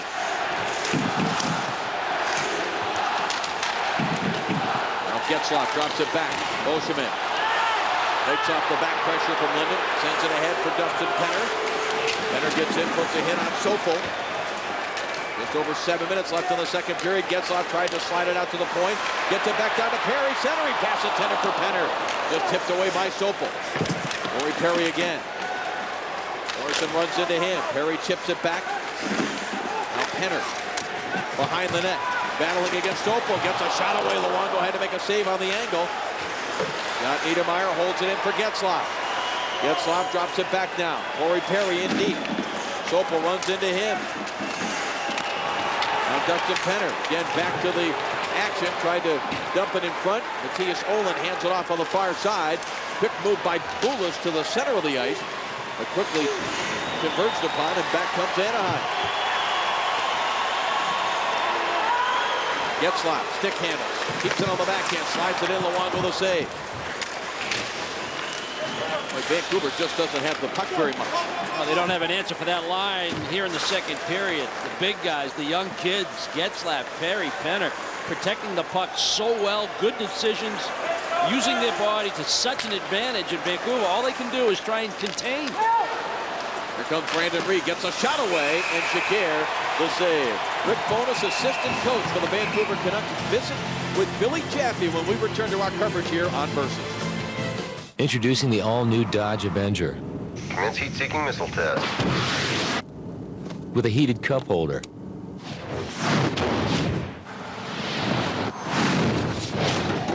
3.5-liter V6 and ESP with all-speed traction control. Oh, did we mention the cup holder also cools? The all-new Dodge Avenger.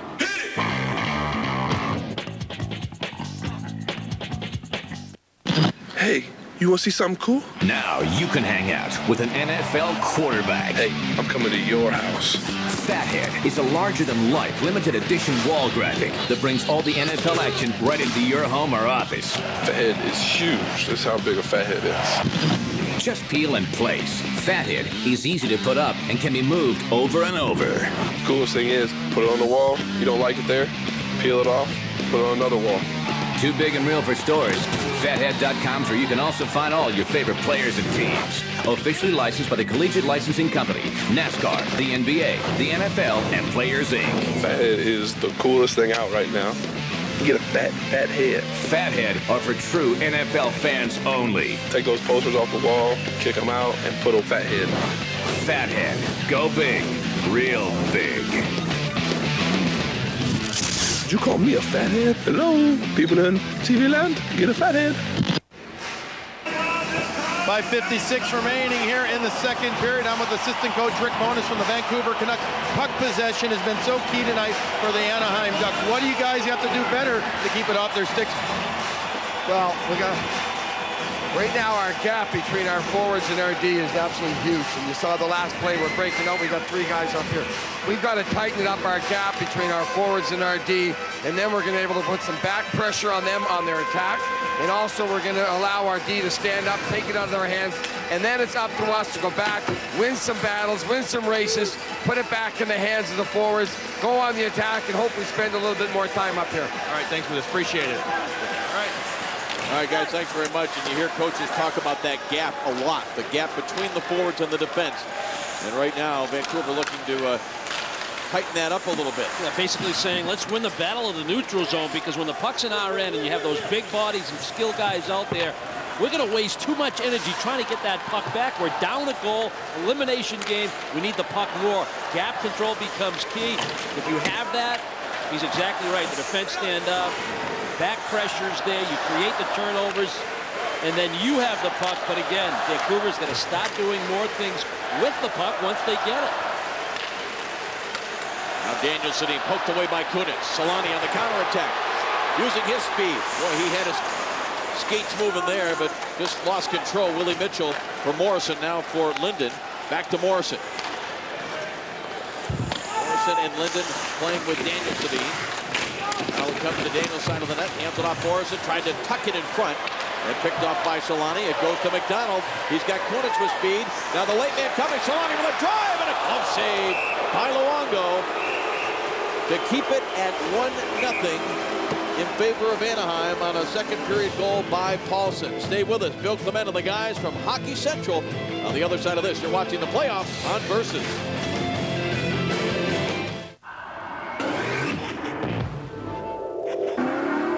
Bold, aggressive styling.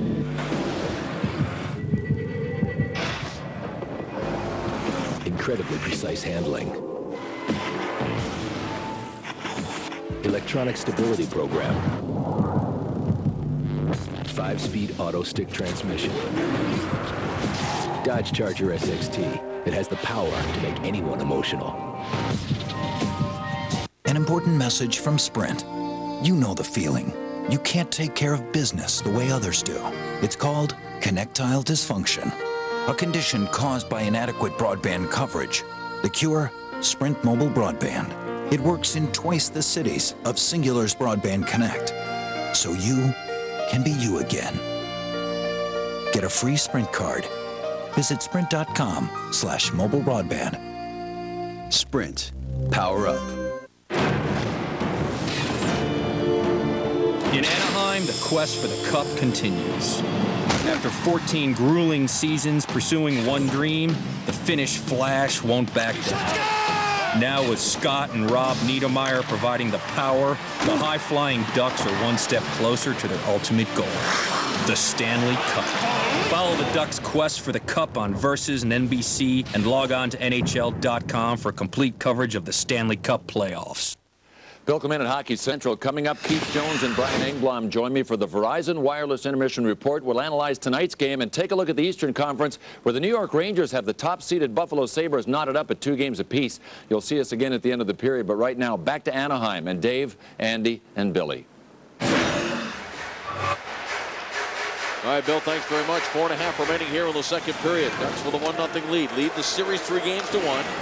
Looking to advance to the conference finals for the second year in a row. Remember, eliminated in the conference finals last year by the Edmonton Oilers, who went on to take the Carolina Hurricanes to 7 games before the Hurricanes prevailed to win the 2006 Cup. Here's Brandon Reed in his skates. It's knocked away.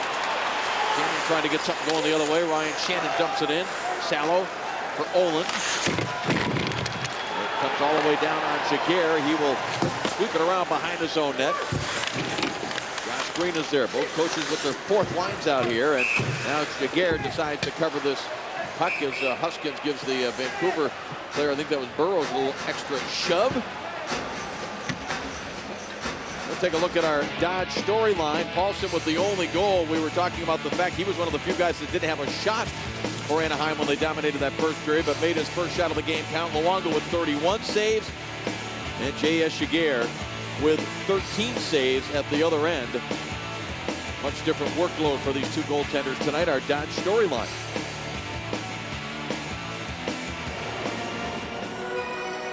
Roberto Luongo certainly done his job tonight. This could easily be a much different score in the hockey game right now. Anaheim clearly the dominant team outside of that 5-on-3 extended period of time that Vancouver had with the man advantage. Face-off win by the Ducks. Scott Niedermeyer couldn't clear it. Picked up, centering pass, and hustling back was Scott Niedermeyer. And I think his clearing attempt might have hit one of the officials. But he recovered quickly, Scott Niedermeyer did, and came back and made the play. So no harm on that, and Niedermeyer back to play it with Hansen coming in, trying to get somewhat of a forecheck going. Henrik Sedin playing with Hansen and Naslund. Rob Niedermeyer slides it back. Didn't connect there with Boschman. Being pressured by Henrik Sedin. Now Scott Niedermayer moves it along. Here's Paulson with it. Has the only goal of the game so far. Hands it off far side, Rob Niedermayer. Back to Moen, redirects it wide of Luongo. Always dangerous on the rush, this Anaheim team. Now Pronger plays it around. Boschman has it. 3 minutes exactly remaining now in the second period.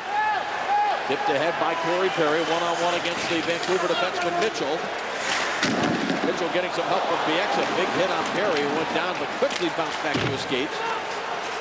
Now it comes back out to the line. Pronger hands it off for Getzlaf, rolling toward Luongo. And it's swept away to the near boards. Now Penner. Behind the net, Perry for Getzlaf. Looks out to the line. O'Donnell far side. One-timer. Pronger saved by Luongo. And Bieksa plays it off the board. But it's the Ducks who get a stick on it. Now Getzlaf back to the line. Pronger slides it across. O'Donnell walks in, winds up, shoots. A save by Luongo. And we're going to have a penalty. Bill McCreary is pointing to somebody that's going to go. This line's been very good here in the second period. The big guys, Getzlaf, Perry, and Penner. Just when Smolinski thinks he retrieves a puck, is able to clear the zone. They take the puck right back away. Getzlaf makes a heads-up pass from the half wall back to the point. Pronger finds O'Donnell on a D-to-D pass. Perry working the front of the net. Luongo, he's a little shaken up because of all the traffic and all the pressure. He still doesn't like the non-call on the goal by Paulson. But again, the nice heads-up play along the boards. You heard Rick Bowness talk about the need to win one-on-one battles when the puck's in our end. Anaheim continues to win the majority of those one-on-one battles. And then paying the price in front of the net is Corey Perry, and that's why your penalty is being called. Boy, such a different world for defensemen in today's NHL. A play like that, playoff time, was never a penalty. It was a price you were expected to pay when you went to the front of the net. But Bieksa, in this case, goes for roughing, and Anaheim goes on the power play for the fourth time. And this is what a good veteran referee, Bill McCreary, talking to Luongo, and I think you're right, probably still about the goal and about why he let it go, and the fact that Travis Moen, who made contact with Luongo on the play, was pushed in there by Luongo's own teammates, and the puck was loose outside the paint. And of course, we've already seen in this playoffs that a two-goal lead, doesn't ensure victory. No, that's right. But a second goal right here would certainly go a long way to hurting Vancouver's chances. If Anaheim can get the looks that they want with the man advantage. Getzlaf sends it straight out for Scott Niedermayer. Hands it off for Solani. Solani now in deep. Getzlaf operating behind the net. Back for Solani near circle. Looks out top, decides to drive a shot that's blocked up over the glass and out of play. The patience of Vancouver's penalty killers get the better of the impatience of Teemu Solani. Not much happening with movement in terms of the man advantage by Anaheim early with this power play. Expect that to change. The minute they get stationary, they're a little easier to defend despite the weapons they have on the ice. Just under 2 minutes remaining in this second period. Face-off controlled by the Canucks. Now Penner trying to cut in. Penner hands it off. Solani sends it out to the line. Niedermayer for Pronger, now for Getzlaf. Getzlaf top of the circle. Takes a look in front, it's redirected. Penner was checked on the play, backhand shot. Got through, Luongo will save another chance, but Scott Niedermayer was stopped by Luongo. Now it comes to Pronger again. Back out for a long one-timer by Getzlaf, and he can hammer it from there. But Luongo able to make the save. Well, if you ever wonder about the skill of Ryan Getzlaf, how about this one-timer from about 55 feet? Almost looks like it's off his back foot. A quick play to the middle of the zone, to the middle of the slot, and the redirect. That's going to create the problems already for Vancouver on the redirect by Solani with Penner working the front of the net. Retrieve the puck, work it back to the points. Pronger finds Penner. This Getzlaf with a one-timer. That's off his back foot, and it's still a bullet, and it forces Luongo to be quick to move from his left to his right. Minute 25 on the clock. Face-off. Canucks control. Sofa far side. Burrows. Checked immediately by McDonald. Perry trying to dig it out of there. Vancouver player going down on the ice. Doesn't want to freeze the puck there. So the referee telling him to move it. And guess what? He is going to get a penalty. Burrows is going to get A penalty for delay of game here. And the indication from McCreary was Burroughs had his hand over the top of the puck and was moving it around. And Billy McCreary's right along those sideboards, and he's talking to the Vancouver forward. Move the puck. Get your hand off it. You have to shovel that puck along. See if we can get a good look at it. Puck's going to go down to the ice, just winning one-on battles. There he is. He's dragging that puck with him. He's got it under his hand. Like the old shell game at the carnival where you can try to guess where the puck is under which glove. Well, it doesn't matter which glove it's under. The fact that the referee couldn't see it, wanted him to move it. 5-on-3 with 1:12. And there's 56 seconds of a 5-on-3. A huge chance here now for Anaheim to grab a 2-goal advantage. Pronger straight away. Hands it off for McDonald. McDonald goes back out, Getzlaf fakes, back on the far side. McDonald, ring wide looking for Solani. The pass hit a skate. Under a minute remaining here in the period. Pronger waits, hands it off Solani. Solani looks, centering pass off the glove of Luongo. He knew McDonald was back there. Now Getzlaf for Pronger. Far side McDonald looking to the front of the net. McDonald waits. Wants to go to Getzlaf. One-timer. Saved by Luongo. Has it in the glove. Good look. Luongo got a good look. Kunitz has done a good job all series. Directly in front of Luongo. Was not there this time. The Ducks trying to work some set plays where Pronger moves the puck down to McDonald and then goes to the middle of the offensive zone to try and create some space for Getzlaf. Earlier opportunity. Solani with the saucer pass. That did not land in time for McDonald. Again, the drive by Getzlaf from out high, but Luongo will look. And it's high. He's able to glove it. No rebound opportunity. Face-off. What a big play here by Trevor Linden. That puck trickled behind the Anaheim centerman, but Linden stepped around, able to clear it. 15 seconds left in the 5-on-3. Just under half a minute remaining here in the second period. Pass across for McDonald. McDonald hands it off. Solani a drive. Luongo the save and the rebound controlled by the Ducks. Final 20 seconds of the period. Solani had it roll off his stick. Recovered by Getzlaf. It's a 5-on-4 now. Pronger doesn't shoot. Snaps it across. Here's Solani. Backhands it to the front of the net. And Luongo has it in his glove. As Kunitz and Oland battle after the whistle. Strong penalty killing by the Vancouver Canucks. They stayed disciplined. They tried to give up the least dangerous shot they could in a 5-on-3 situation. And they did a terrific job of it. Great face-off win by Trevor Linden. Good goaltending by Roberto Luongo. The Feds doing a good job in front of their goaltender to make sure he gets good looks at it. Staying within the rules. 38 stops already. Keeping his team within range at 1-0. Ducks with 13 shots on the power play. They may have time for one more. Final 4 seconds. Here's Solani. He turns. Top of the circle, and the horn goes to end the period. A little mismanagement of the clock time right there by some veterans as the clock wound down here in period number 2. But again, Vancouver in total survival mode outside of that 5-on-3, Dave. They got to get something going here in the final 20 minutes or their season's going to come to an end. Paulson with the only goal, despite the fact the shots are 39-13. Bill Clement, Keith Jones, Brian Engblom at Hockey Central. You're watching the Stanley Cup playoffs on Versus. We just got a new car. Good time to look at new car insurance, and we went with Progressive, saving like $400 a year. But what really impressed me was they actually gave me the rates the other big companies. Was not expecting that. I mean, that kind of honesty is... Oh, did you have anything to do with this? No. Right. Get our rates plus competitors at Progressive.com. Honest. Progressive. Saving hundreds is just the beginning.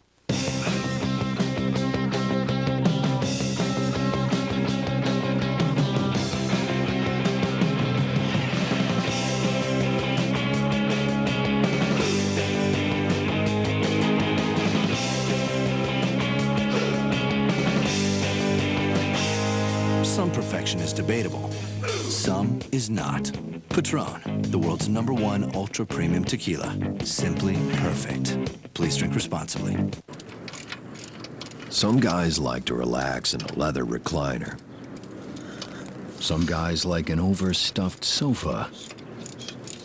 But to others, there's nothing better than cardboard on cold, hard concrete. Valvoline, 100 years under the hood. Now, for a limited time, buy 5 quarts of any Valvoline motor oil and get a free pair of mechanics wear gloves valued at over $24. I know where he's heading. Don't worry, I'll be there.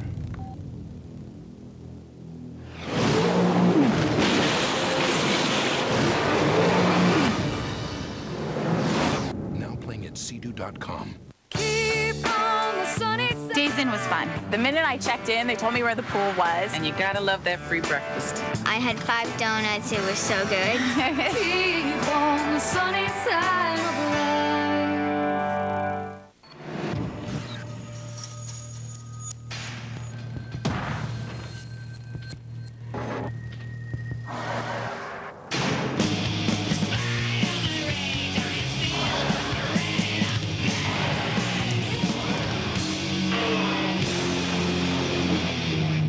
This May, the USA takes on the world with one goal in mind: bring back the Cup. The America's Cup sets sail this May on Versus.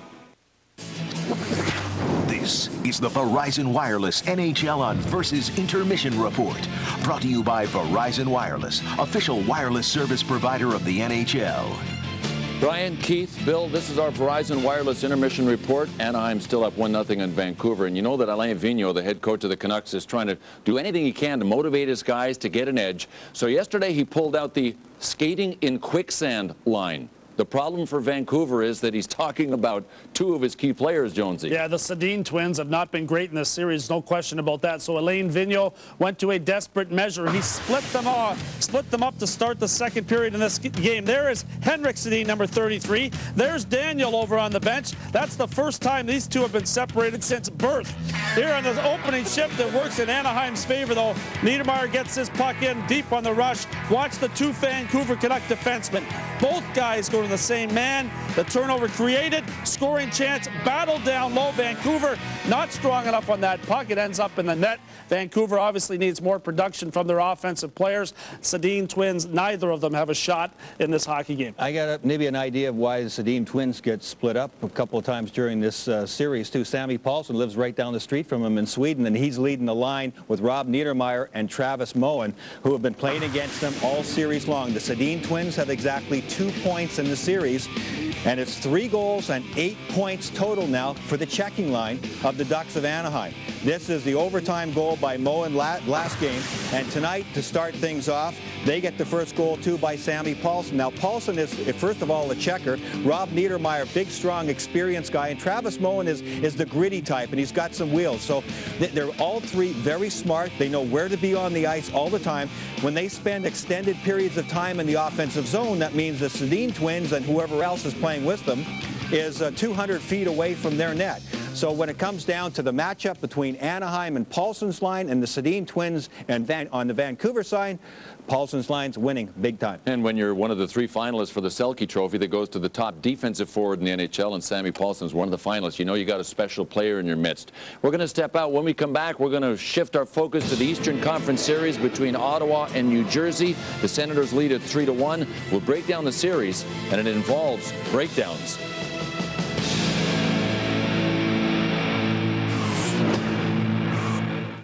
$1985. Gretzky makes the great one seem like an understatement. 1994. Messier backs up his mouth with his stick. 2001. Stanley Cup engraver finally has to learn how to spell Bork. 2006. Doug Weight separates shoulder, lifts cup with his heart. 2007. The NHL playoffs on Versus. Rangers Sabres tomorrow. Pass it. Come on. Come on. Mutual. Put it in the zone. Yeah, put it in the zone.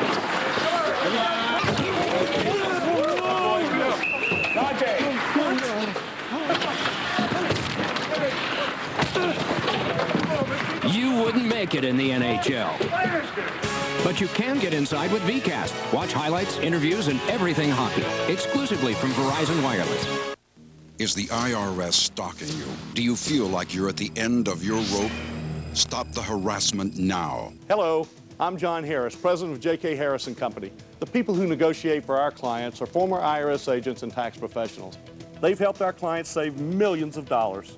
They know how to make the system work for you. Call the IRS experts at J.K. Harris now for your free confidential tax settlement analysis. Call 800-875-8195.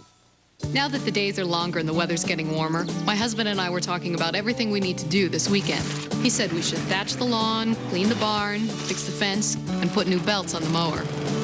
So I said, great. What should we do on Sunday? Time to dig in and get the job done at Tractor Supply. Through May 20th, save 15% on groundwork seed, sprayers, hose, sprinklers, and garden tools. And this 24-horsepower Husqvarna, just $19.99. The stuff you need out here is in here. Tractor Supply.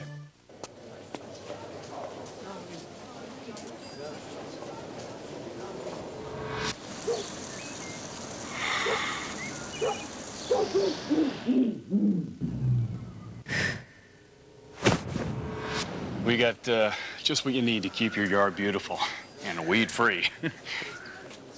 Let's start with fertilizer. We're here because we've been there with the tools, products, and advice to get it done right. True Value. Start right. Start here. Where I was growing up and everyone cheering for the Oilers, except for me, I think. I was a Flyer fan, so 87 was a tough year when they lost in the finals. But seeing the Cup and what they're going through, the celebrations, there's no question playing road hockey games. That's how it always finished. You know, someone won the Stanley Cup, and it's hopefully that never changes. It's a great part of the game. Chris Phillips and Anton Volchenkov formed the shutdown pair on the blue line for the Ottawa Senators, who, Jonesy, in this series against New Jersey have been close to perfect. The same can't be said about New Jersey, though. And that includes their goaltender, Martin Brodeur, which is something we very rarely have the opportunity to say. You looked at the game in the last game, Martin Brodeur, sure, he had 33 saves in that hockey game. 9 of them coming in the first period where he had to make a lot of big ones, but he let in 2 goals. One of them right here where he said he was looking up ice to find the open guy in the slot area. That went through his legs. This one here from just inside the blue line by Mike Fisher ended up being the game-winning goal. One thing is for sure, Brodeur will be better in the next hockey game. And on the other side of the ice, Ray Emery's got the comfort factor now, Jonesy. I mean, he's getting goal support. They have more puck control. He's just had to be solid, and he has been. He hasn't been giving up those loose goals, those momentum-turning goals that really have your team going, oh, no, you know, not one of those. All he's done is, if there's been a tough situation or a deflection in front of him or a real good play, yeah, it's gone in. He's let a couple of goals in. But, you know, those other ones that come from the corners, all those have been taken care of. The one area the Devils could exploit, though, he has given a lot of rebounds up out to the slot area, and they've been late getting to those pucks. Give the Ottawa defense a lot of credit and not allowing the Devils to get there. He's kicking them right past that group that comes in tight to him. Yeah, he's kicking them out 8, 12, 15 feet out. Whether New Jersey will catch on to that, who knows, if they can get to those. Tomorrow night we'll be on the air at 7 Eastern with the Eastern Conference Semi Game 5 between the Rangers and the Sabres. So the Empire State battle moves back north, and we'll see who can go up by a game in this series starting at 7 Eastern.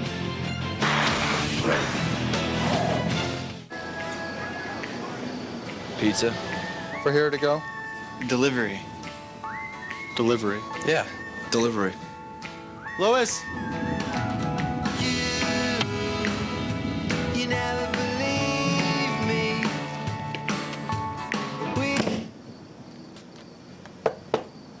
Pizza's here.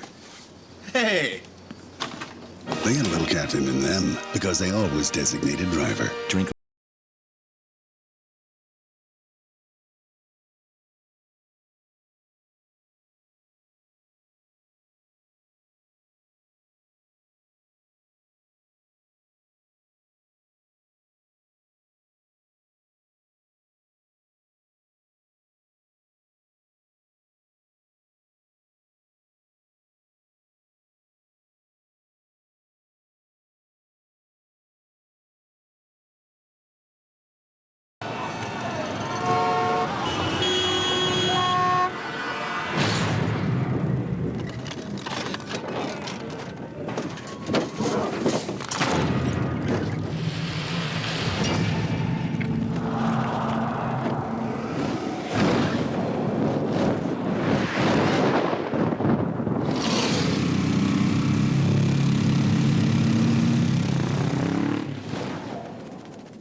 Morning movies. Morning. You've all been picked. You're all heading out. Netflix users have made a list of the DVDs they want to see. They'll receive their movies, it's you guys, in about 1 business day. Now, with never late fee, they can keep you as long as they like. And as soon as they send one of you back in this prepaid envelope, we'll automatically send another from their list. Let's move it, people. You too, romantic comedy.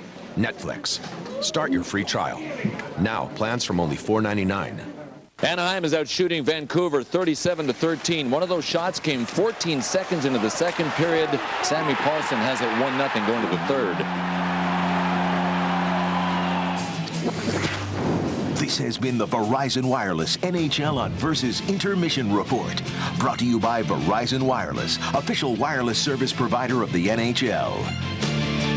Come on, Penelope, wait! We'll talk about it when I get back.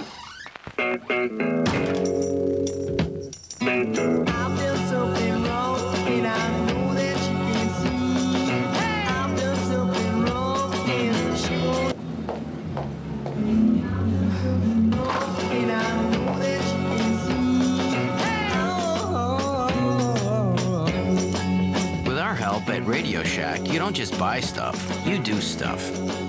Code Green. I think I've lost him. Hey, haven't I seen you before? You sure have. Look out! Whoa! My car!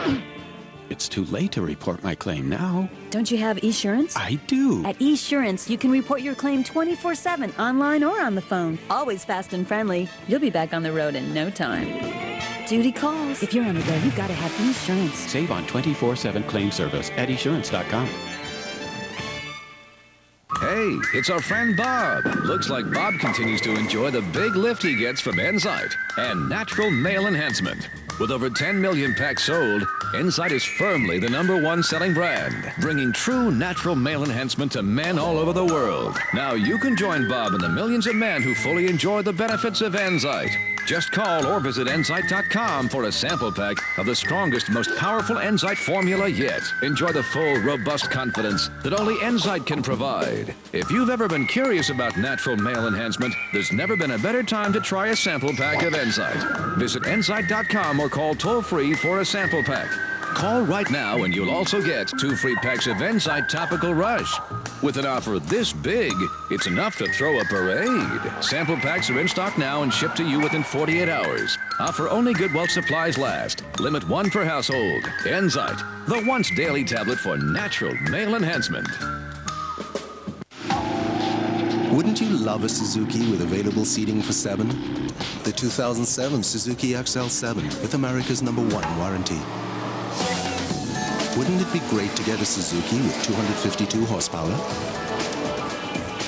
The Suzuki XL7 with more horsepower than Highlander.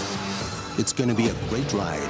The Suzuki XL7 starts at just $23,649. Now get 0% financing on approved credit with no payments till August 2007.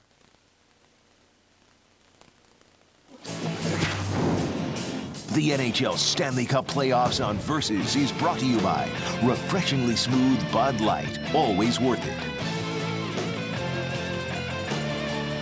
Back at Honda Center, as you watch the only goal celebration we've had tonight, it came in the opening seconds of the second period. Vancouver on the verge of elimination, trailing 1-0 after 2 periods here. Dave Strader back along with Andy Brickley. At the top of the show, Bill Clement asked the 2 guys in the studio. He first said to Keith Jones, give me a reason why Vancouver can win. And he said the obvious, Roberto Luongo. Brian Engblom said on the other side, of course, is J.S. Shigeru. The difference is, though, Luongo has had nearly 3 times the workload. Yeah, he's been outstanding, obviously, and has put his team in a position to really steal this game. You know, this is so important to the Vancouver Canucks in terms of what they've tried to do all year long, and they've built their team around Roberto Luongo. He's put his team in the position it has to be in. But if I'm the Ducks, I feel good about the way I'm playing. You know, we've dominated this hockey game, but there's that ounce of fear that this game's going to get away from you. Both teams have had a 5-on-3 and unable to score on that. And now let's go to our Mic'd Up, presented by Bud Light, a humorous side of Brad May. Hey, why the whistle? Why the whistle? You're offside, Brad. Oh, offside in their zone? Okay. Offside in their zone. You know what happened? High in the air. Right? I was too fast. Fast legs. That's like pretty good fucking flipper, though, right? That's like Brad May. That's an oxymoron, isn't it, though? Brad May was too fast? No kidding. I'm the fastest guy on our team. That's a John. No kidding. Well, I'm not sure what type of race that Brad may have won against Andy McDonald and Teemu Selanne. And I'll tell you what, Brad May's had a pretty darn good career himself. Originally a first-round pick of the Buffalo Sabres back in 1990. In fact, he was the 14th overall pick that year. He scored some big playoff goals. Who knows? He might get one here in the third period, and we are underway. It is a 1-0 game in favor of the Ducks. They win. They advance to the conference finals and await the winner of the San Jose Detroit series. Still half a minute remaining on a power play to start the period, and Luongo able to make a stop here. Let's go to Bill Jaffe. All right, thanks a lot. They've had a chance to catch up with Barry Smith, assistant coach of the Vancouver Canucks in the second intermission.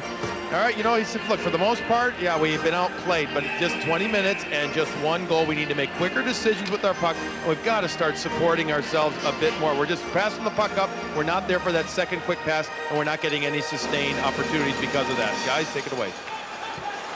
Easier said than done, and right now it's Anaheim putting the pressure on after a face-off win. Niedermayer to Pronger. Pronger high, wrist shot deflected. That was Penner that was screening Luongo in front.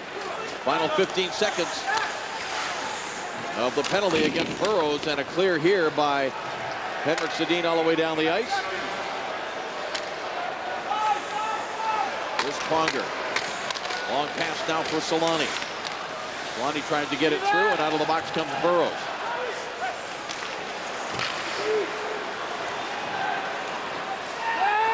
Oshman lifts it ahead. It's knocked down by Mitchell. He slides it across. Gets it back from Bieksa, and then Getzlaf with a hit on Bieksa. Now Naslund hands it off for Morrison. Taken away in the neutral zone. Travis Moe back the other way. Knocked loose, picked up, and a chance for Rob Niedermayer. Stopped by Luongo.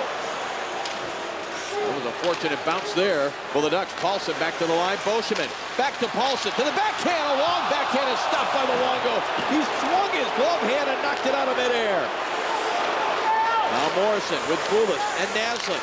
Morrison a long shot. Shakir the save. Naslund tries to get it to the front. Picked up now by Matthias Olin for the net, just wide. Now Boschman hands it off. Rob Niedermayer. And Olin got clipped accidentally by Rob Niedermayer. And it's going to be a delayed penalty here. Luongo is going to try to head to the bench, and now on the touch-up, the call will be made. Well, after a fortunate bounce in the neutral zone or just inside the offensive blue line, looks like Roberto Luongo's reading this play to go far side off that far right post, so he's overcommitted to that side when Paulson takes that hard pass and he shifts to the backhand. Now all Luongo can do is extend that that left arm and the glove hand. Wow. Great look on the overhead, that last minute extending of the glove. No other body part in position to make that save. A high backhand by Paulson. What a stop by Luongo. Yet another one. 41 saves tonight, and then the ensuing action. Niedermayer in the neutral zone. Just a simple little try to lift of a stick and miss. Catch Olin in the face. Power play Vancouver. Power play number 5 for the Canucks with Rob Niedermayer in the box. And this play offside at the Anaheim blue line. Well, we talked about just 7 goals in the 4 games for Vancouver. Even with a guy like Roberto Luongo in goal, that's not enough offense. The power play anemic in this series. And here they are with a power play opportunity to try to extend their season. They got to get this game tied. An opportunity with the man advantage. They got to get something. We talk about it all the time. Momentum with the power play. They might need production right now. Now Boschman plays it to the boards. Recovered here by Yannick Hansen. Pushed along the far side, and Paulson able to clear.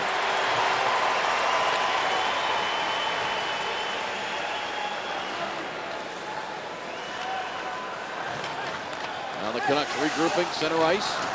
Taylor Pyatt, it's poked away. And here comes Kunitz back the other way. And Kunitz dumps it back in deep. And Salo has it behind Luongo. He'll stand it up the ice, just over a minute remaining on those power play. Naslund, 3-game goal scoring streak. Pronger will get this puck and clear it all the way back down the ice. Little tag team defense force Naslund towards where the support is defensively. Force him to turn that puck over, and Pronger with an easy clear. Now Pronger steps up. He's interfered with. And indeed, Lucas Krychek, he's going to try to plead his case, but I think what he's going to say is I'm entitled to the ice or the space that I already have, but he must have moved over in the eyes of the referee. Yeah, he angled Pronger towards the boards. That's going to lead to the interference call. A dumping attempt by the Canucks. Pronger's going to knock it down, and it's a smart move to try to get into that loose puck. You can see Pronger trying to take an outside lane. He initially reaches out with his left arm, and that signals to Krychek to lean in with his body, and when he does, the referees call the interference.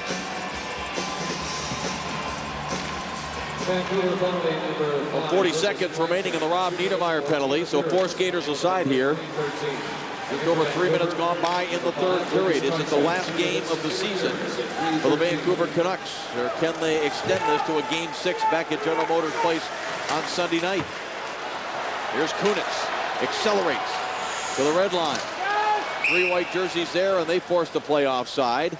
And we're down to 19 seconds left in the Niedermayer penalty. When he steps out, Rob Niedermayer, that will give Anaheim power play number 6.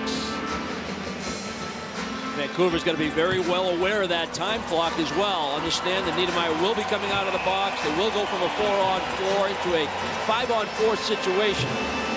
The discipline of the line changes, and everybody on the bench aware of what's going on, the situation in the game.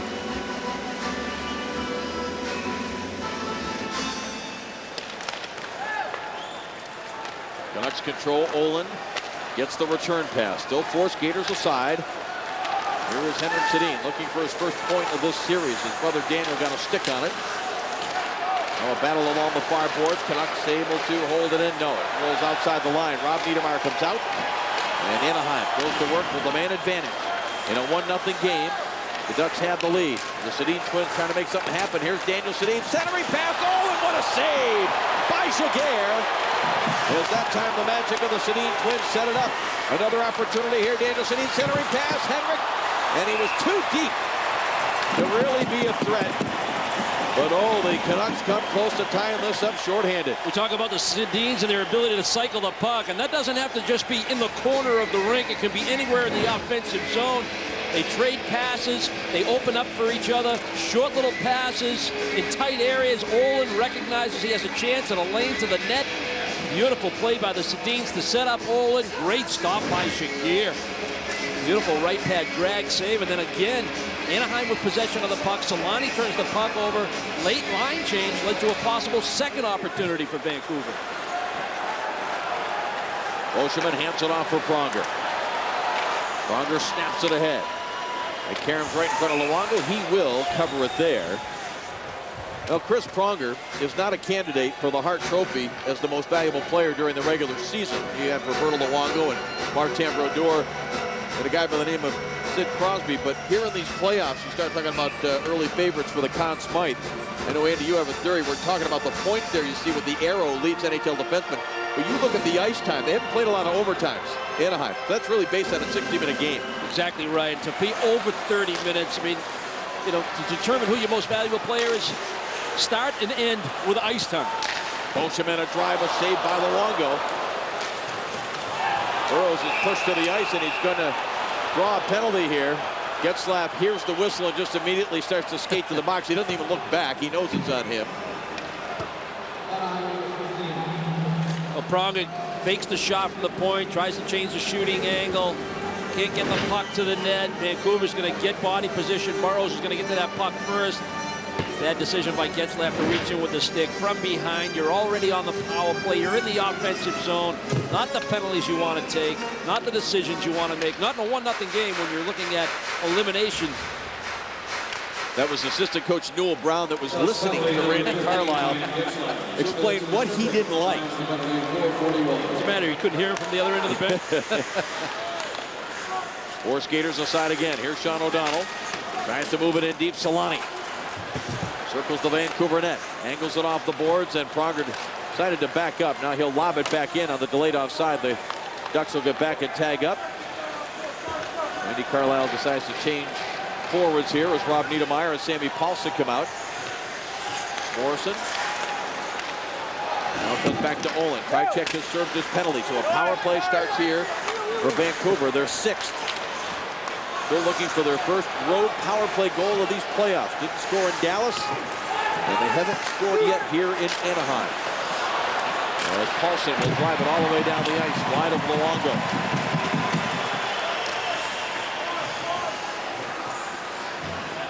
Mattias Olin lugs it out of his own zone. Hands it on for Henrik Sedin. 0 for 28 on the road. Working on another opportunity here, though. Here is Olin. Puck went under his stick. He recovers. Sends it towards the side of the net. Off the Karen. Boscheman comes up with it and sends it all the way down behind Luongo.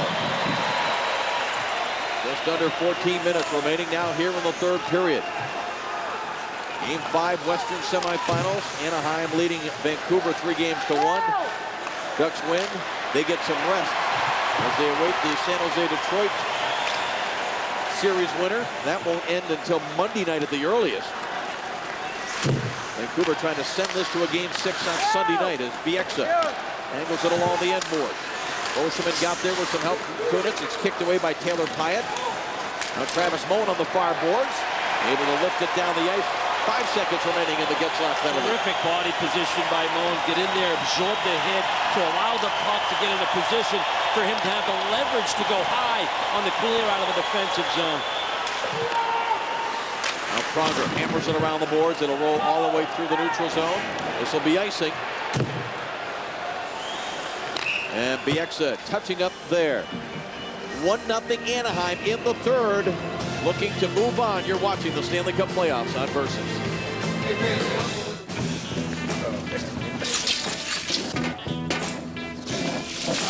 Sorry, dude. Only got one left. Hey, I'm gonna grab some nachos. Walter! Watch my Bud Light, buddy.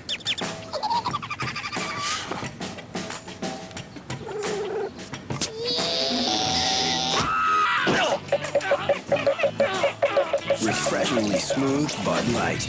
Always worth it. Does Walter like nachos? Another good thing about Geico is they've got, like, real live people working there 24/7. So, like, say you need to report a claim, right? A real person will be there to help you. Then you can use Geico.com to view photos of the damage, track your claim, print an estimate. You want an English muffin? They literally hand you a toasted muffin with butter and jam. Oh, it's tasty. That's a complete dramatisation, of course, but you get my point. Geico. 15 minutes could save you 15% or more on car insurance. Still looking for UFOs? Oh, yeah. Roswell, Area 51, crop circles, you name it, I've been there. And even though Motel 6 lets me get a great night's rest, I won't rest until I find proof. Yeah, good luck with that. And we'll leave the light on for you. There are times you gotta ask yourself, do you think you've got the torque, or do you know you've got the torque? Get Q Torque Power for trucks, heat activated to help more torque reach the road. No leading synthetic oil delivers more torque than Q Torque Power. Anaheim with a 1-0 lead, and when you're identical twins, you like to share a lot of things, but these aren't numbers that you want to share. No, you just expect more out of these two guys, particularly in crunch time. They were the offensive leaders throughout the regular season. They've been good in home games, particular home games for Vancouver in the postseason. One shot between these two guys who you rely on to create your offense, although they did set up Mattias Olin on the last shift with some nifty give-and-go work. And I know Barry Smith talked about, hey, guys, we're just one shot away. The Sedin's got to do more. They got to create more if Vancouver's going to stay alive. Sedin's from a little town called Orange Kolsvik, Sweden. So is Sammy Paulson. So is Peter Forsberg. Up near the Arctic Circle, a very remote town, and they are so excited to have so many of their native sons involved in the Stanley Cup playoffs. 3 of them going against each other here. But the offense of the Sedins is about as cold as a winter up in Orange Kolsvik, I would think. And here's Naslund now. Pulls up top of the circle, snaps the check. Jaguar the save, rebound chance. But it's recovered here by Anaheim. It chipped along the wall, but not out. Naslund got a piece of it.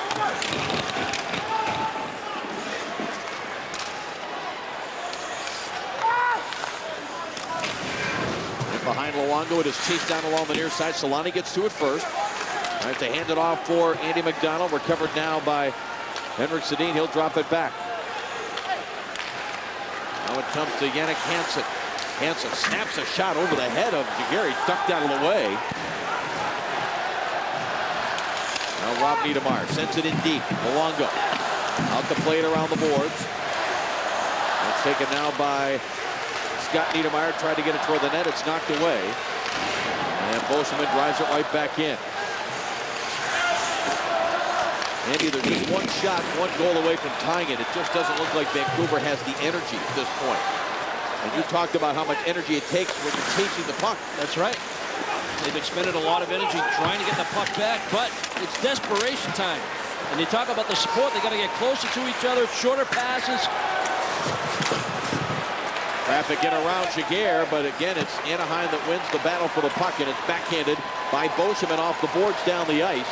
And is this going to be icing? No, it was waved off. That puck got caught up in the snow that is collected on the ice. And right back into the zone after a neutral zone turnover. Here is Paulson. Centering pass hit a skate.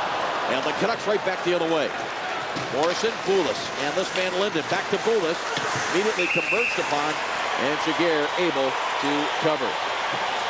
Well, there's been video reviews. There have been goals allowed, goals disallowed. And the series is all knotted up tomorrow night. The beginning of what is now a best of three as they go to Buffalo. Rangers and the Sabres, Game 5 of their Eastern Conference semifinal, starting at 7 Eastern. And on Sunday, if needed, the Ducks and Canucks will go at it in Game 6 from General Motors Place.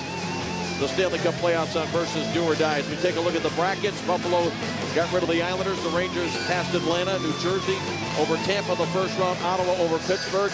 And now you've got Ottawa in command of their series with the Devils leading 3-1. As it comes to Krychek for the net in wide. And now it is cleared by the Ducks. And I know Brodeur has given up some soft goals in that series. A one-hand shot here, and Luongo has to make a save. Solani somehow turned that into a scoring chance. But just to finish my thought with Brodeur and the Devils, it's not going to be an easy out or an easy finish for the Ottawa Senators, as that series will be in New Jersey for Game 5 on Saturday night. Farmer center ice, lifts it ahead. Bieksa hands it off for his defense partner Mitchell. We approach the halfway mark of this third period. Shots are 44-17 in favor of Anaheim, but they have just a 1-0 lead. Sammy Paulson's first goal of this series and his first in the playoffs. Back to the line, Bieksa gets a shot away. Didn't get all the way through. Back to Mitchell. Mitchell looks for a shooting lane. That was blocked in front. Niedermayer, the defenseman, fronting the players at the net. And now Jannik Hansen, who didn't dress for the first game of this series, but he's dressed in every game since then. Daniel Sedin sends it across for Henrik as Alain Vigneault has them back together. He's had them together a couple times on power plays, but 5-on-5 he has split them up, and now they are back together on a line here. Scott Niedermayer hands it off. Corey Perry on the crisscross. Fakes, now goes wide, takes it behind Luongo. Goes back to the line. Huskins a shot blocked by the skate of Green. And Burrows starts it back the other way. Jaguar moves it along. Burrows couldn't block it. Olin does. Burrows taken down. No penalty coming. Loose puck to the far side. Now it's chipped back in over the head of Jaguar. DePenta trying to work it up the boards. It doesn't come out. Picked up here. Green, a chance. Save, rebound, score! By far the best shift that Vancouver maybe has had in this game. And without either Pronger or Scott Niedermayer on the ice, the Canucks and their fourth line tie the game. Great effort, great work, simple plays, and Anaheim's ability to get the puck out of their own zone when they had an opportunity. Burrows will score the goal, but it was great work along the wing boards to keep this play alive in the offensive end. DePenta doesn't want to turn this puck over, does not want to use the middle of the ice. It was available to him, but that indecision is going to lead to that turnover.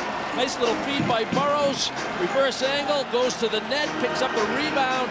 After the shot by Green, that's just terrific work by that fourth unit, I should say. One shot away, Dave. Now they're tied. Burrows' first career playoff point is a huge goal that ties this game 5 at a goal apiece.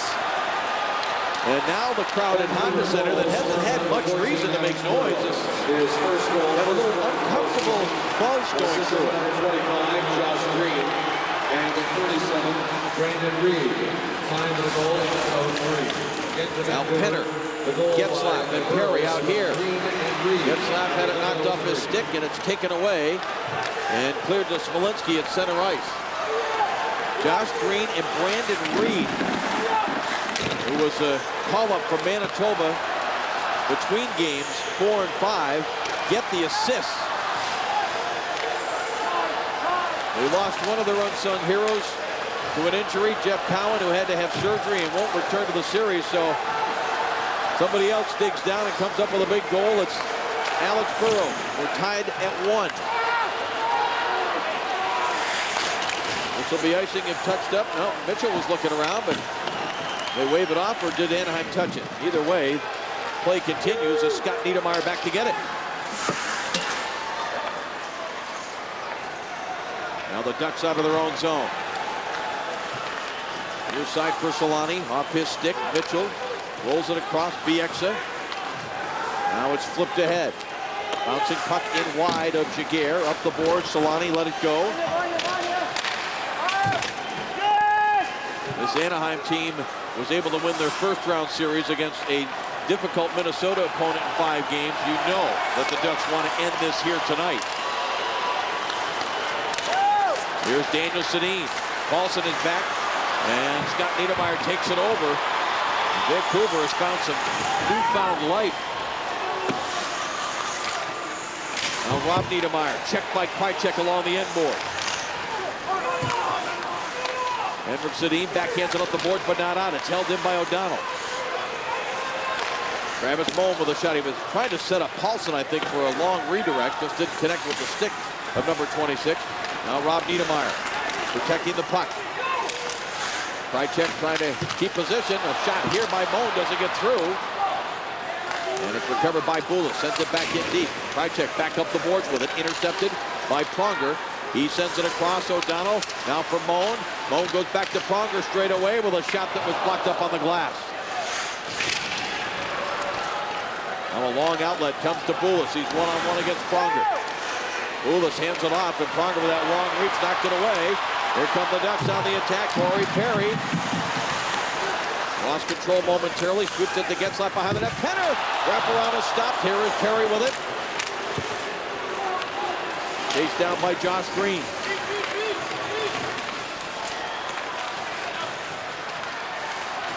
Now Josh Green again, and the Canucks clear it down the ice.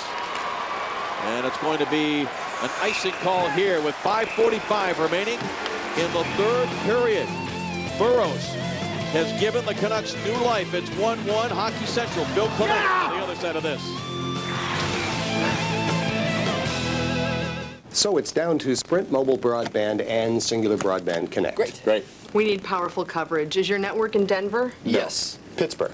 Yes. Minneapolis? No. Yes. Sprint Mobile Broadband works in twice as many cities as Singular's Broadband Connect. Yes. Yes. No.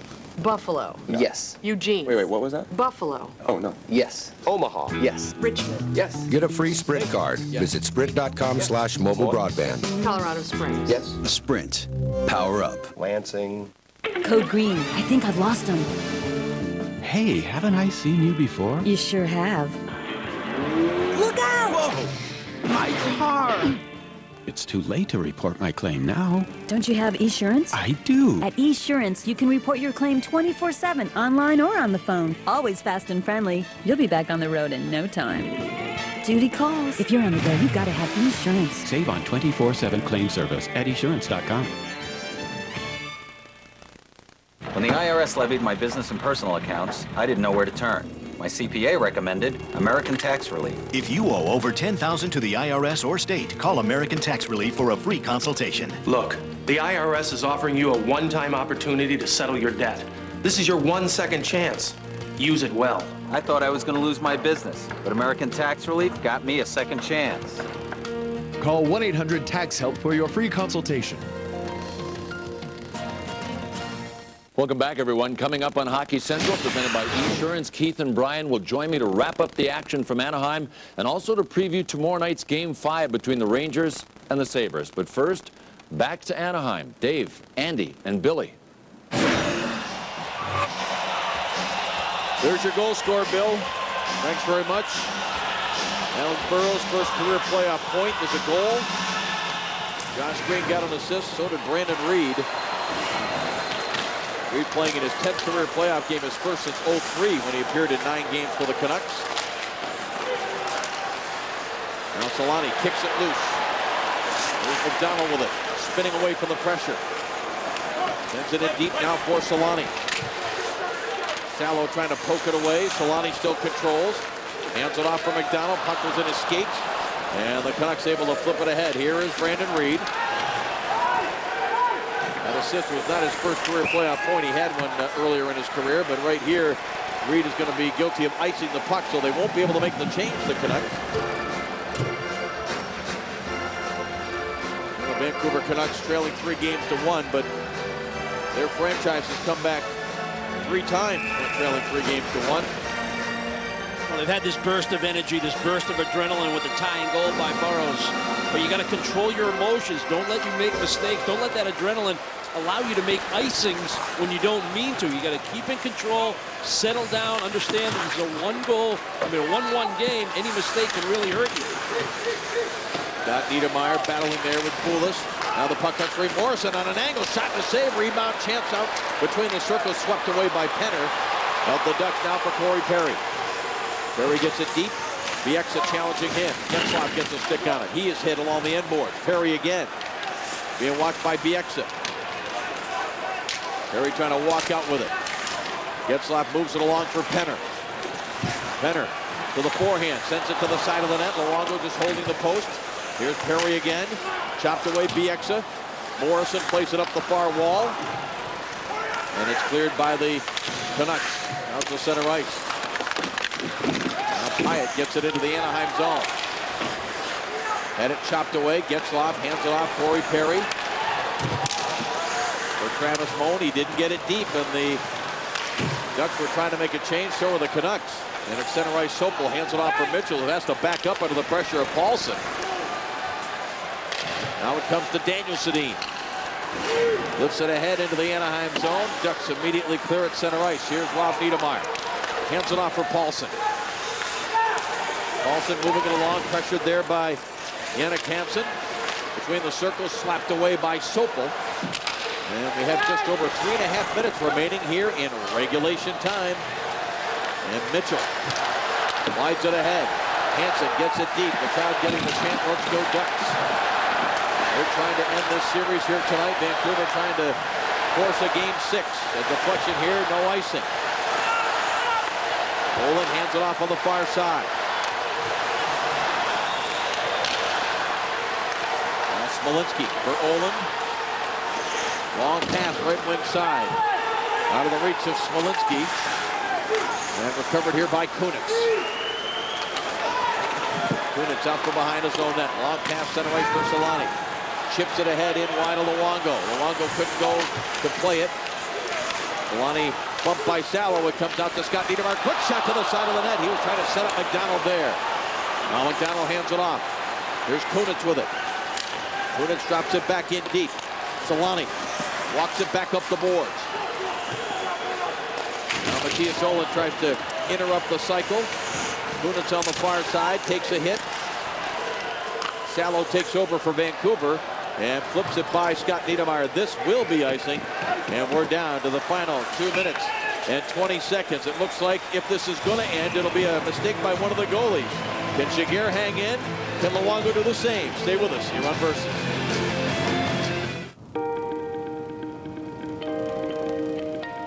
You may not realize it, but there's a source of renewable energy right in your neighborhood, and you're helping to power it. Today, Waste Management is using the resources at our disposal to create energy from waste. Enough green energy to power over 1 million homes. From everyday collection to environmental protection, think green, think Waste Management. 300, 2 behind the leader.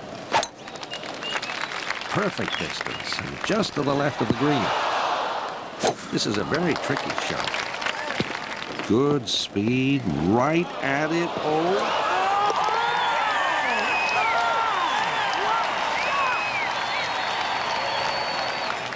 Don't just watch it, live it. Experience the ultimate in high definition with LG Full HD. LG, life's good. Come on, Penelope, wait! We'll talk about it when I get back. With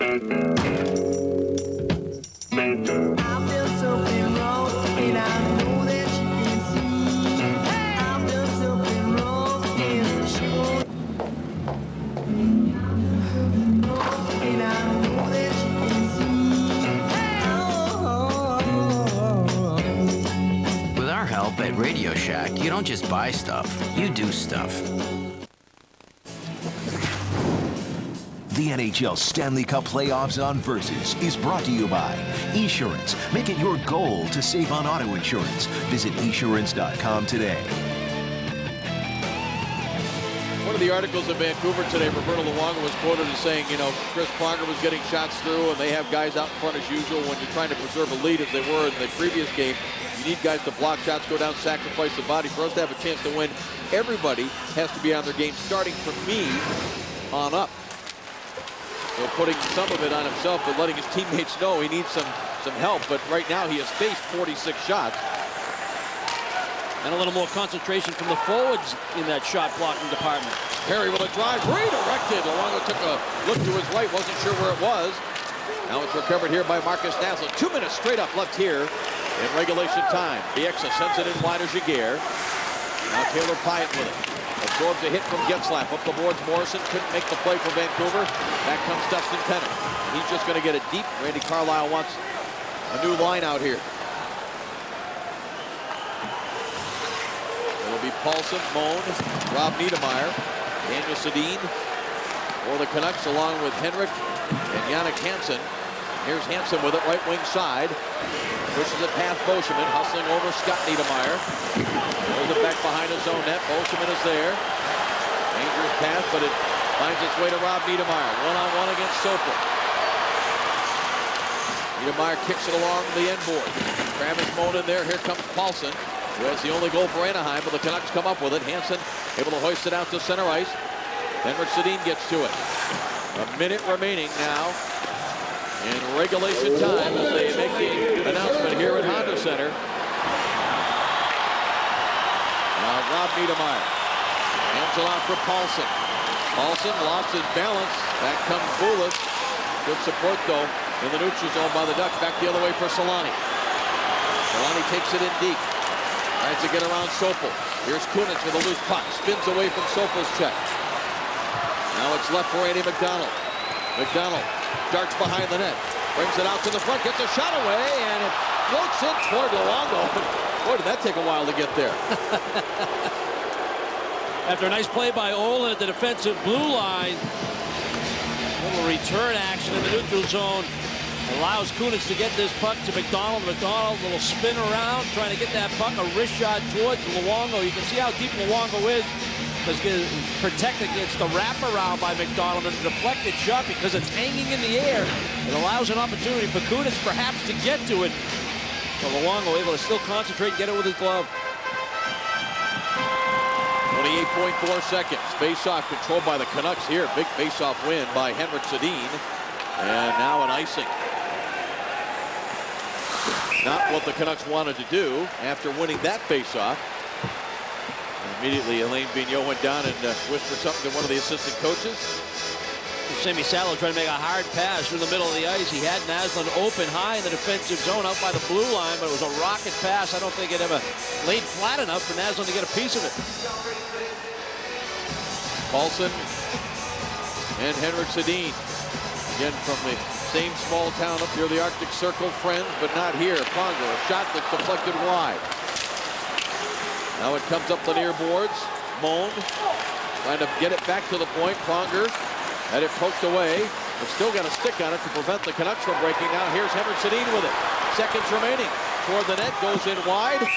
And we are going to have overtime for the second straight game of this series. After a face-off win by Paulson, they try to set up Pronger for the one-timer going D to D. What a nice read by Marcus Naslund, the captain.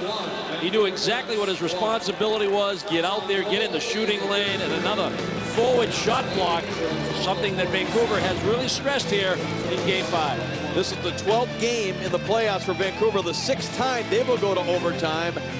Stay with us, Hockey Central. Bill Clement, Keith Jones, Brian Engblom on the other side of this. Is the IRS ruining your life? Are IRS penalties and interest compounding daily? Stop the cycle now. Hello, I'm John Harris, president of J.K. Harris & Company. The people who negotiate for our clients are former IRS agents and tax professionals. They've helped our clients save millions of dollars. You too could qualify to significantly reduce your tax debt. Call the IRS experts at J.K. Harris now for your free confidential tax settlement analysis. Call 800-875-8195. Honey, look, isn't this tile perfect? It's called Roman stone. Too hard to install. Oh, nice detail. Intricate. Too hard to install. And this detailed border? Way too hard to install. By the way, it's easy to install. Really? At Lowe's, we not only have a huge selection of tile, but we make it easy to find the right look for you. Well, what do you think? You were right, I was wrong. Lowe's. Let's build something together. Use your Lowe's consumer card and pay nothing for 12 months on flooring purchases of $299 or more. Introducing an automotive breakthrough. ZNet, only at AutoZone. Now AutoZoners have the power to find you the right part faster with diagrams, photos, and instructions. So you'll get the job done right the first time, every time. ZNet, only at AutoZone. Keep on the sunny side. Days, it was great. The pool was great. The pool was fun. Bed was really comfortable. Pillows were soft. I slept like a baby. Keep on the sunny side of life. Jared here with basketball all-star Tony Parker. Everyone knows Subway restaurants for tasty low-fat subs, like this 6-inch Subway Club. Make it a foot long, and it's still less than a third the fat of a Burger King Whopper. But the real surprise is a lot more food. Fills me up so I can take it to the hoop. Less fat. More food. Less fat. More food. Less fat. Hey, Jared, have you seen my temperature ring? Ooh, wow. More food. The delicious foot-long Subway Club. Less than a third the fat of a Whopper with a lot more food. I'd call it a fit foot long. Subway. Eat fresh. 1994. Facing elimination, Messier makes headlines by guaranteeing victory. Then, he really gives them something to write about. The NHL playoffs on Versus. Rangers Sabres, tomorrow.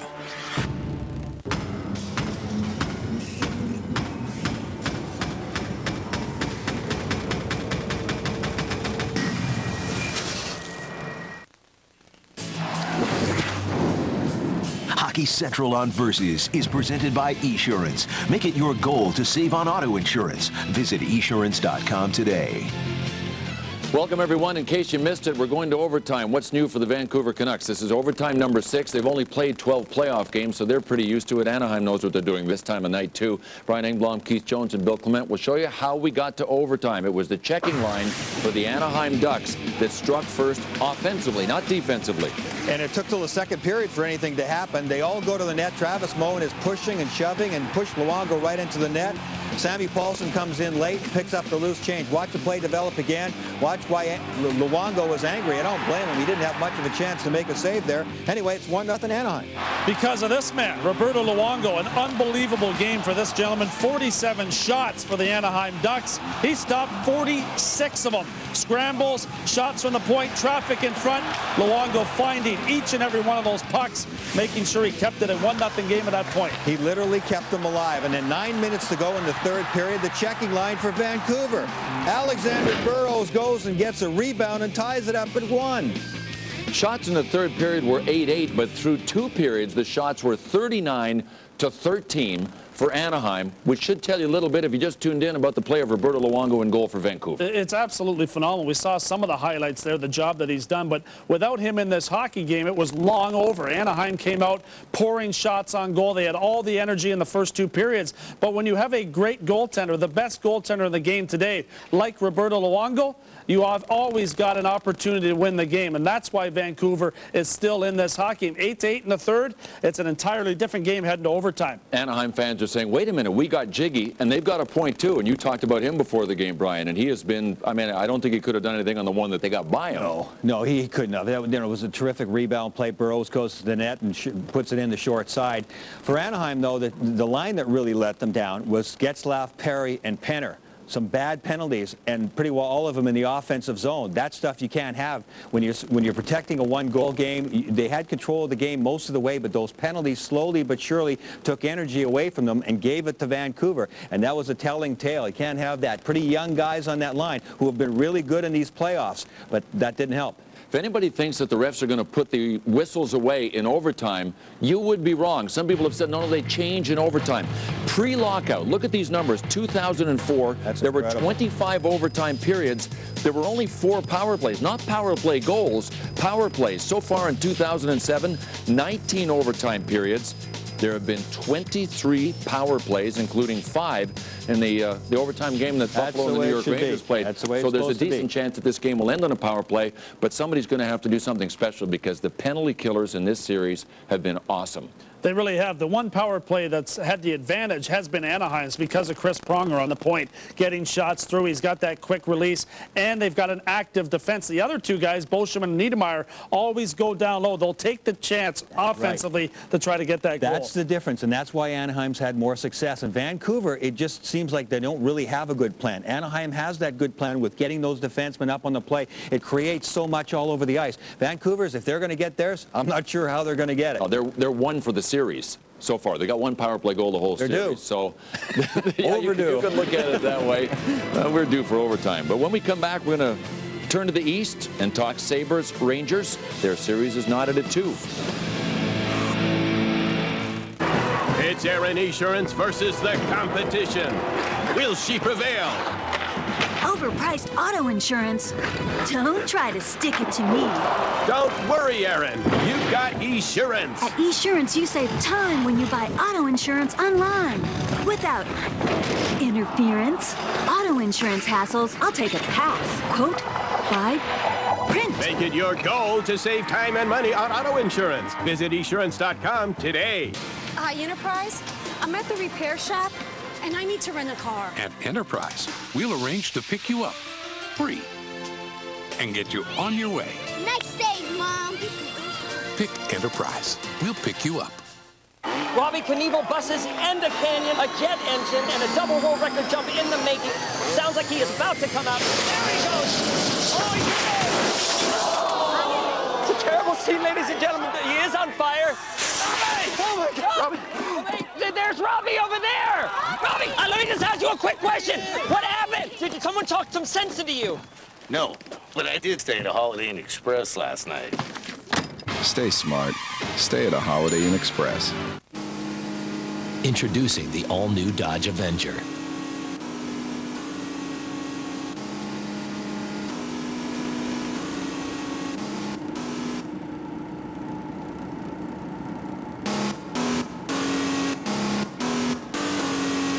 The all-new Dodge Avenger.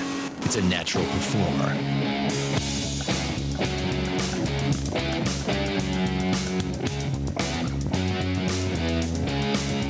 Switch to Valvoline's Max Life, and there's no telling how long your car will keep going. Max Life not only protects against friction, but also leaks, deposits, and sludge, the 4 major causes of high-mileage engine breakdown. Long live your car. 1985. Gretzky makes the great one seem like an understatement. 1994. Messier backs up his mouth with his stick. 2001. Stanley Cup engraver finally has to learn how to spell Bork. 2006. Doug Wayton separates shoulder, lifts cup with his heart. 2007. The NHL playoffs on Versus. Rangers Sabres tomorrow.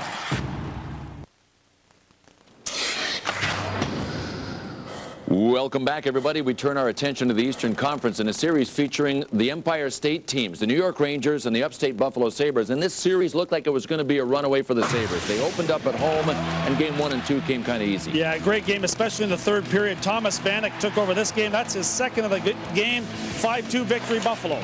Game 2, same guy. Thomas Vanek go to the front of the net. Beautiful between the legs pass from Stafford in front of the net. And Sabres won this one 3-2. Game 3, New York Rangers back at home, looking to stay alive in this series. Double overtime. Michael Roosevelt with a blast there from the point. They closed to within 1. Game 4, Brendan Shanahan on the power play. Matt Cullen right there along the boards. To Shanahan all alone in front. He scores to make it 2-0 with only a few seconds to go. Danny Briere on the side of the net catches Lundqvist out of the net.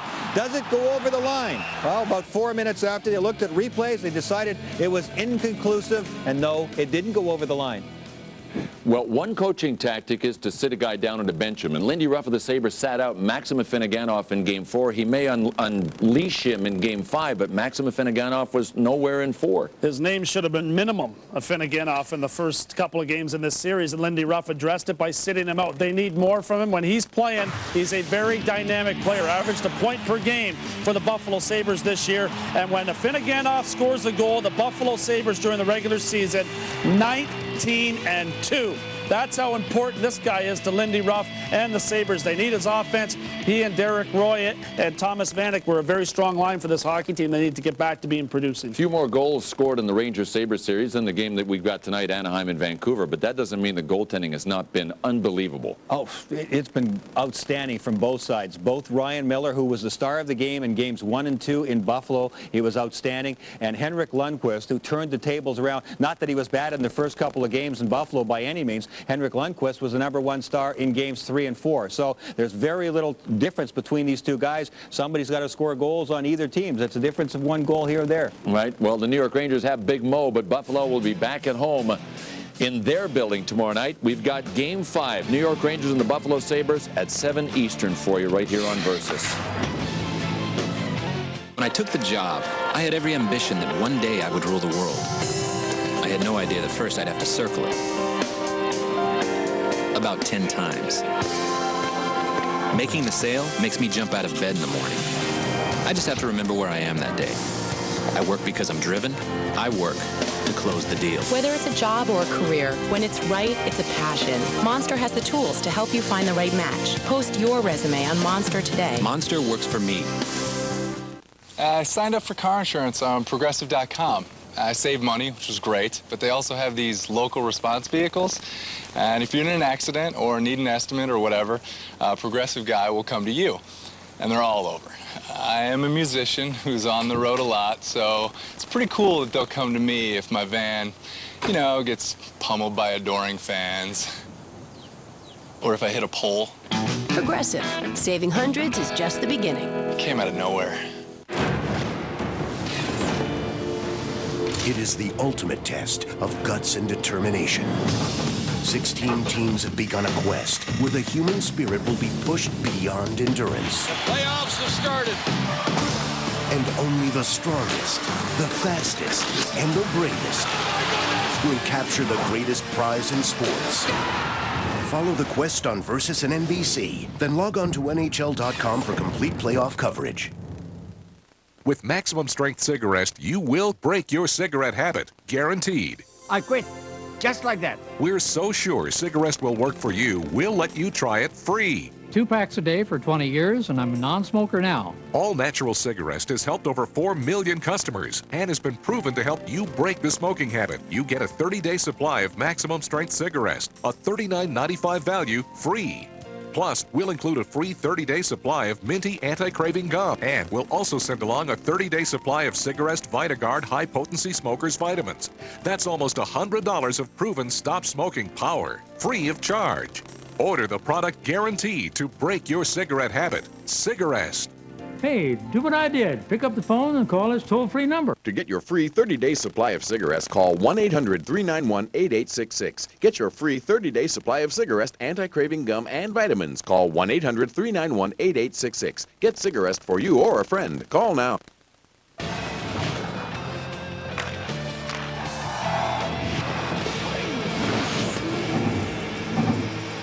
We are headed to overtime. Nothing unusual if you've been following the Vancouver Canucks at all. This is the 6th time they've gone in 12 games, 1-1. Heading into overtime here in Game 5. Dave Schrader back along with Andy Brickley. We didn't know how Roberto Luongo would act to the pressures of the playoffs. He had never been in before this year. His first game goes nearly 5 overtimes. He wins that one.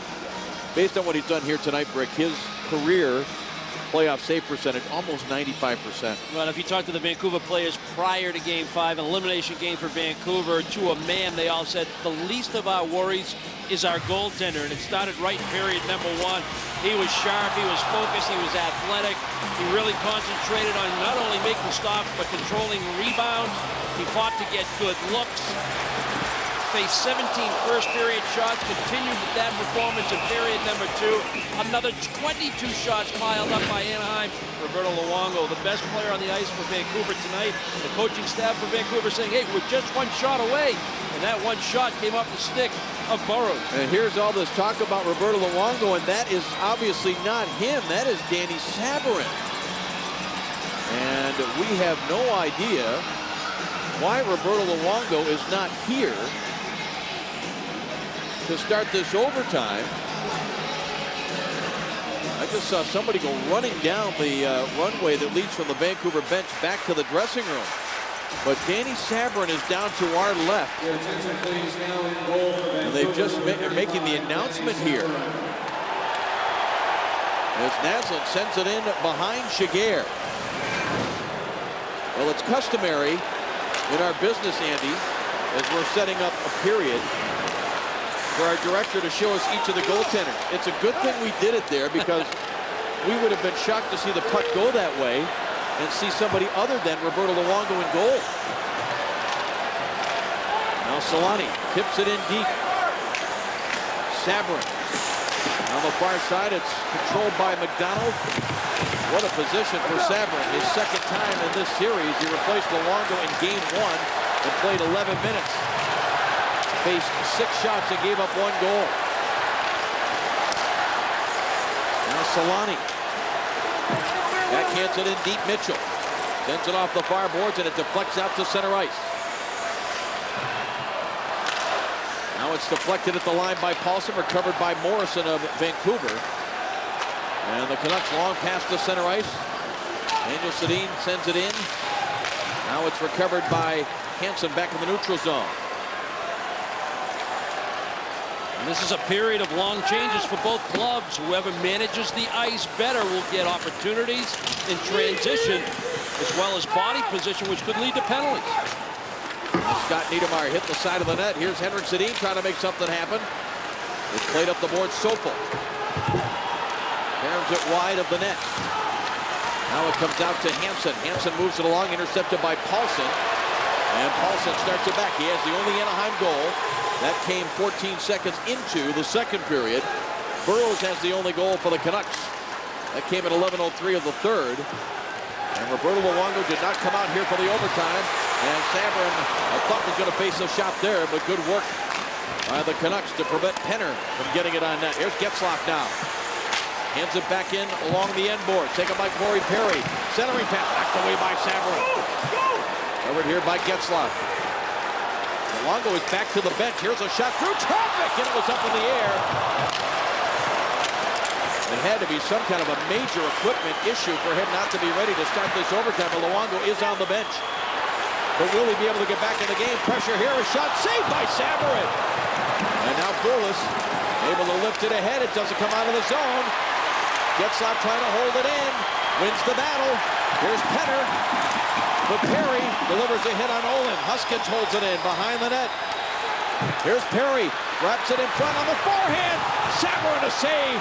He was able to make himself tall while he was on his knees there. Now Huskins able to hold it in. What possession here by Anaheim to start this overtime. Penner. Roughed up by Smolinski. A shot was stopped by Sabarin. Huskins holds it in again. Now McDonald for Penner on the far boards. Smolinski couldn't control. McDonald checked by Smolinski. Poulos trying to get to it. Puck comes free. Canucks have to get it out, and they finally do. Take an icing if you have to, if you're trying to get Luongo back in the game. Here's Sopel. He comes back on the rush. Linden with a shot, saved by Shagir, and he covers. And Roberto Luongo opens that door. And this is incredible. Sabourin faced 5 shots and stopped them all. And how about that? How about that exchange right there? And Sabourin with a smile on his face.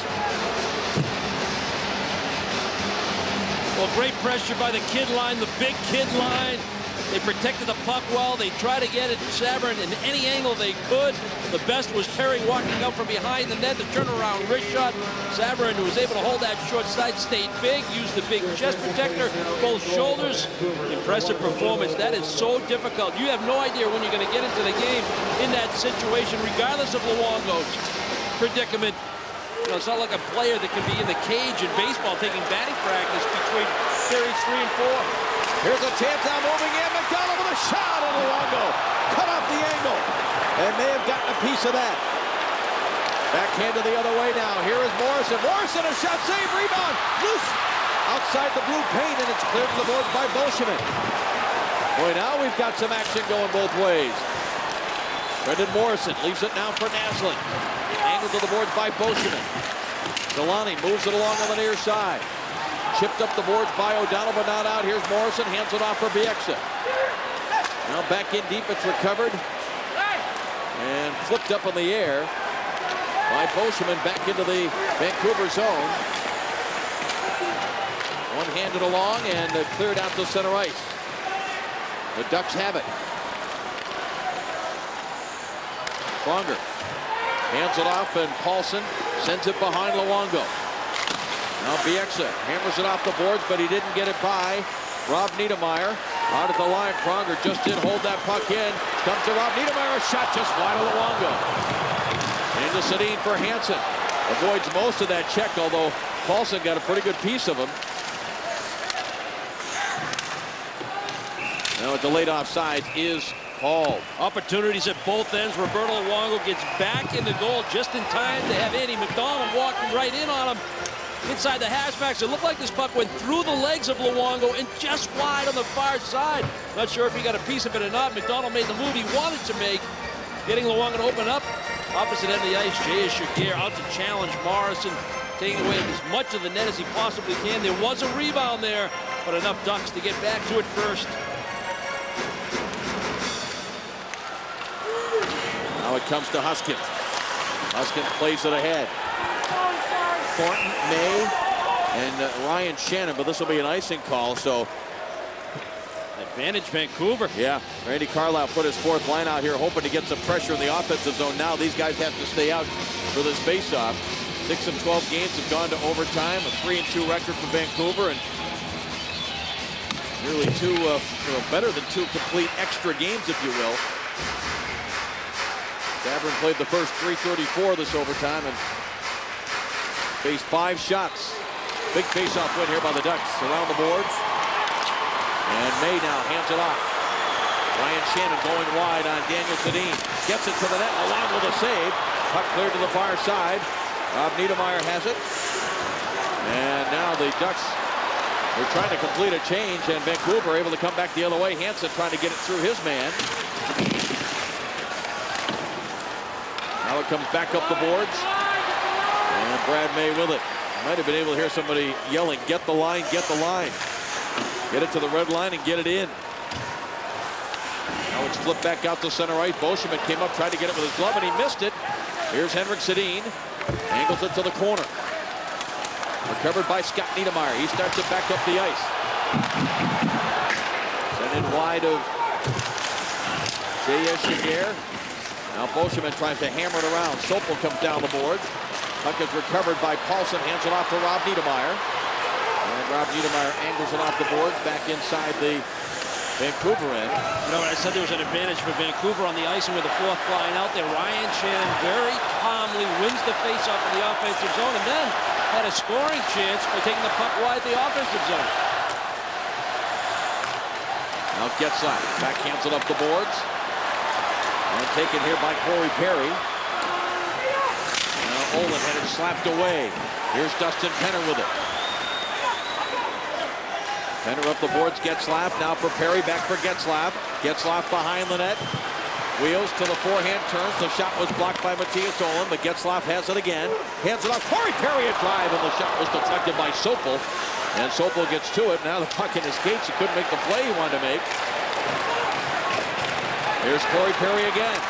Behind Luongo, trying to get it out in front. Luongo tried to get the goal stick on it and make a play. Good play here by Brendan Morrison. And now it's recovered by Olin. For Trevor Linden. He didn't get it too deep. Here is Pronger trying to make him pay for that. Corey Perry back the other way. Top of the circle. Waits. Gets in closer for a shot. That was blocked in front. Loose puck. Perry couldn't get to it.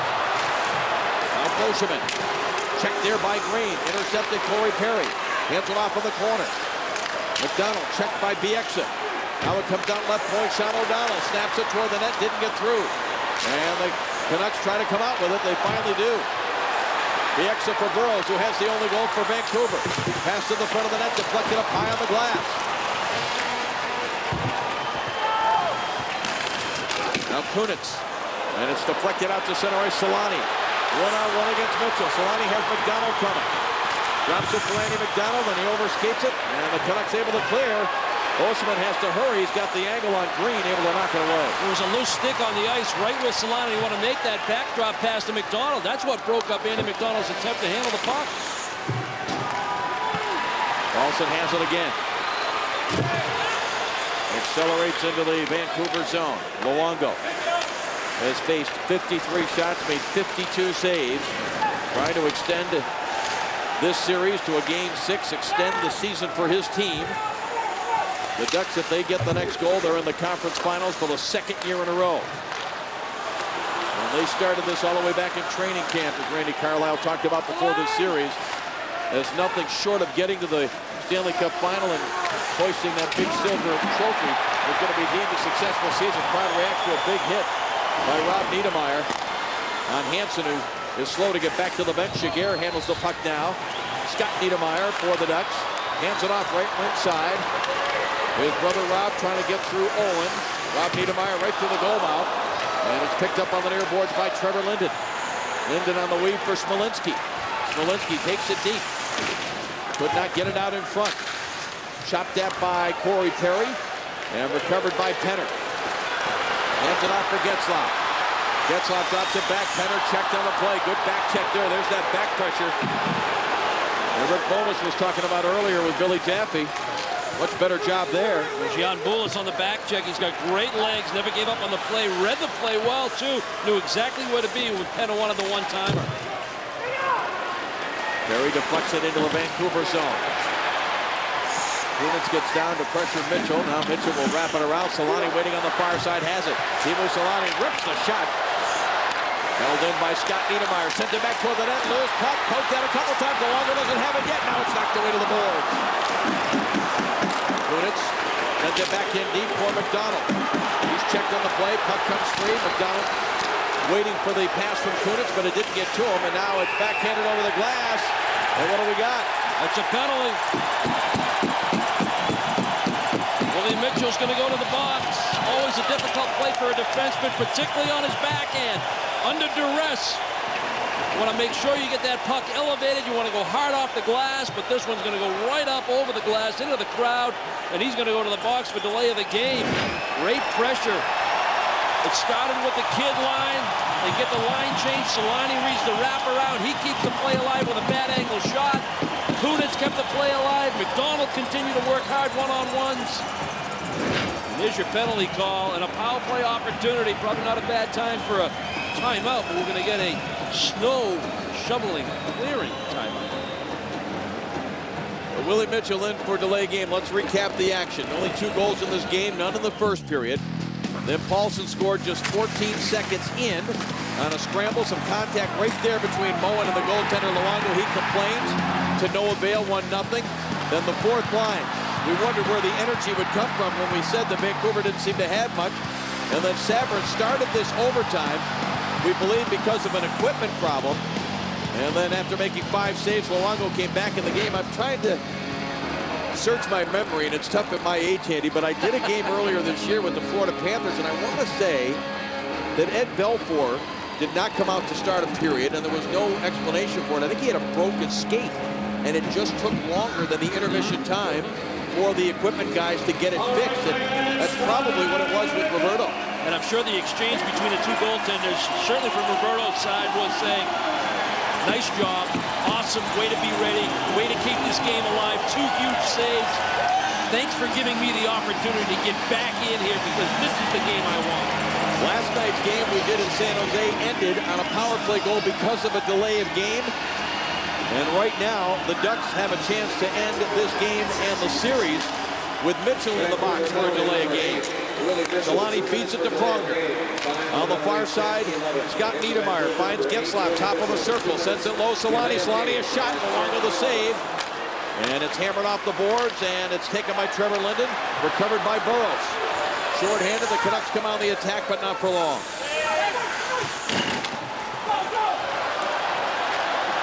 Now Pronger lays it ahead. Getzlaf, drop pass, gets the return. Pressured by Olin, though. Good work with his stick by the Vancouver defenseman.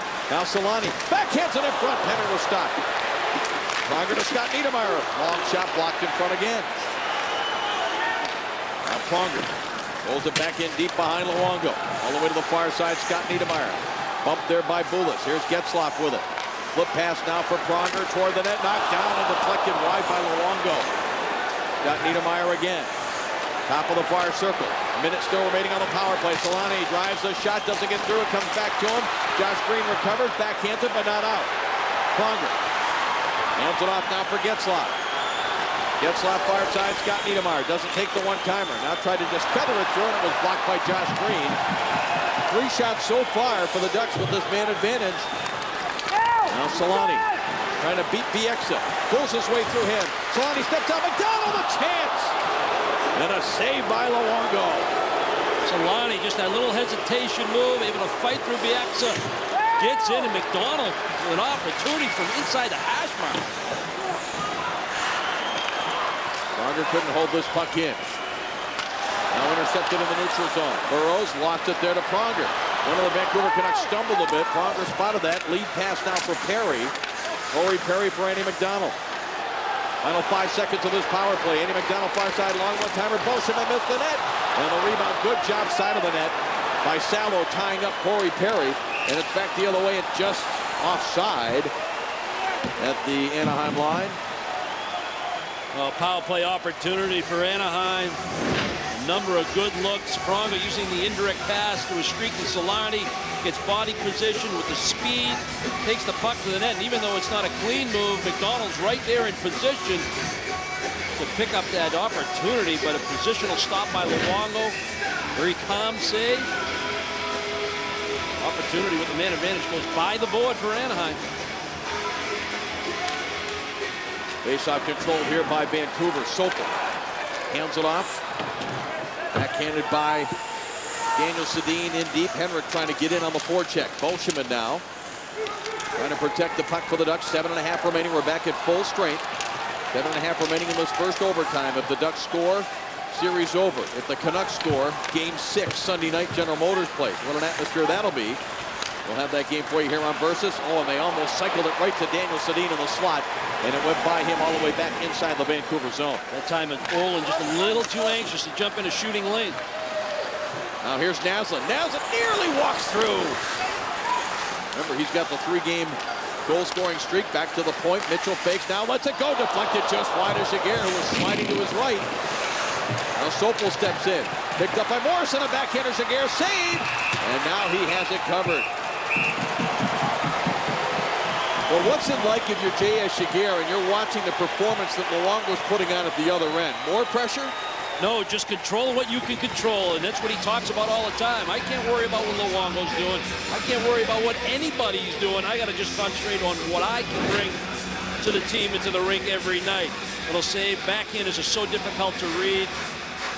He just wants to be a positional goaltender in this situation. He's got to fight a little bit of a screen with Bolshevik in front of him. Wants to control that rebound. Good work by Morrison. Good work by Naslund. And a redirect opportunity by Hansen. All handled by Jaguar.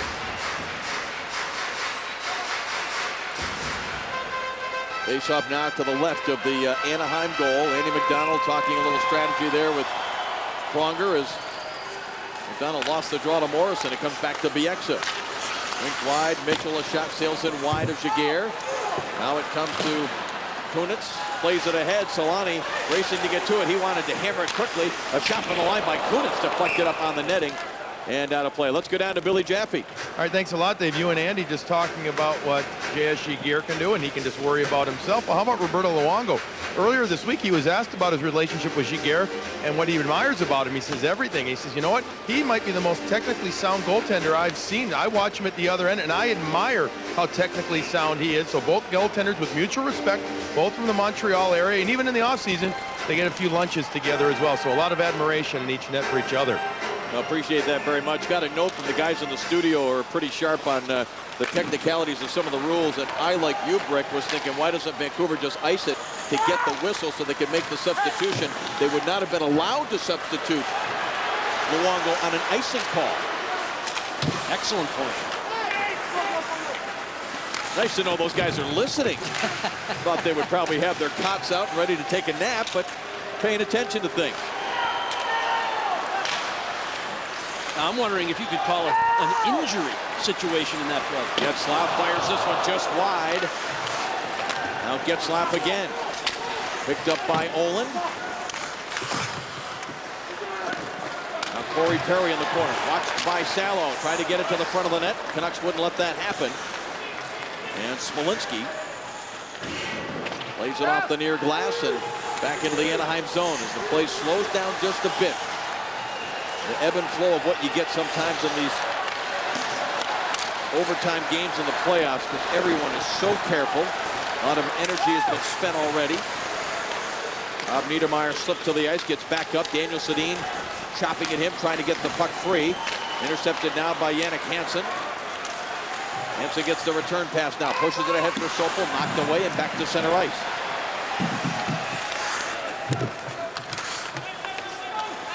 Now Bolsheman.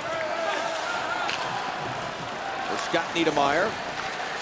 Plays it ahead, and that didn't connect. Will this be icing? Yes, on the touch up here by Mitchell with just under 5 minutes remaining in the first overtime period.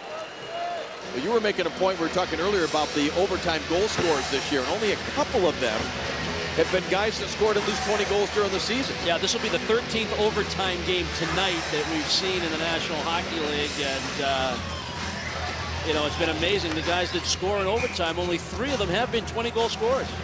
See the difference in the ice time that these teams have played, and like a boxer that has absorbed body punches over the course of a long fight, you wonder if that difference catches up to Vancouver at some point. But they did find the energy to get the tying goal as this puck goes back down behind Luongo for the icing. Of course, we saw it in this series with the goal by Cowan, the goal by Moen the other night. Just to name a couple of the guys that weren't big goal scorers during the regular season. Yeah, you got defensemen like Roosevelt with the Rangers, Matthew Schneider last night for Detroit, Johan Franzen for Detroit earlier in the series in the playoffs.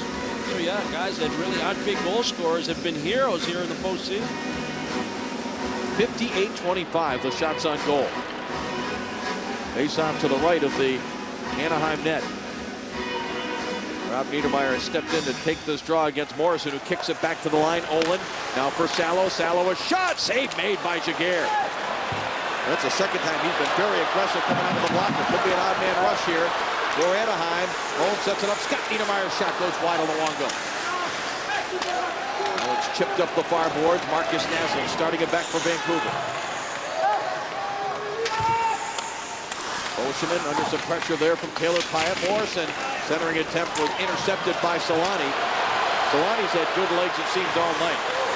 See what he can do here. Sets it up, one-timer save, rebound chance. Turn around by Kunitz. That was stuck by Luongo as well. And it's chipped back out through center ice. Green and Pronger racing. Green gets there. And now dumped it to the front of the net, but it's Pronger in position to angle it off the boards, and it's chopped by Bolsheman to center ice. Bieksa plays it back the other way. Burrows puts it in. Behind Jaguar. Wraps it along. Josh Green steps up there. Pronger knocks it away from him. Solani goes up the boards. Here's Kunitz for McDonald. They crisscross. McDonald hangs onto the puck, waiting for some help. Now moves in on Mitchell. Heels back the other way. Now in behind Luongo, it rolls up the near boards. John O'Donnell sends it back in deep. Chris Kunitz back to O'Donnell, sends it across. Huskins with a drive. That changes direction, goes up over top of the net. Now Solani is spun around by Bieksa, cleared around the boards, and it gets by Huskins. No icing.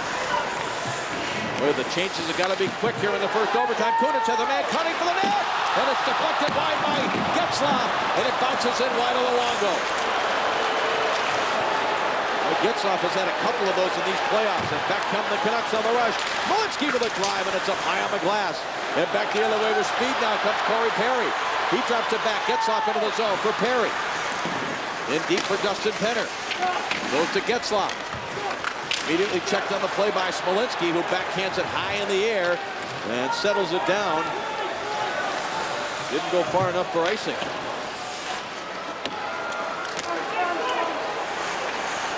Now Matthias Olin touches it up, and we're going to have an icing call here against Anaheim. Well, you mentioned the quick legs of Solani, the energetic, older player in the Anaheim lineup. Because of his speed, he's able to back the Bieksa off. That allows Kunitz to come late, or excuse me, McDonald to come late for the one-timer. Excuse me, Boschman to come late for the one-timer.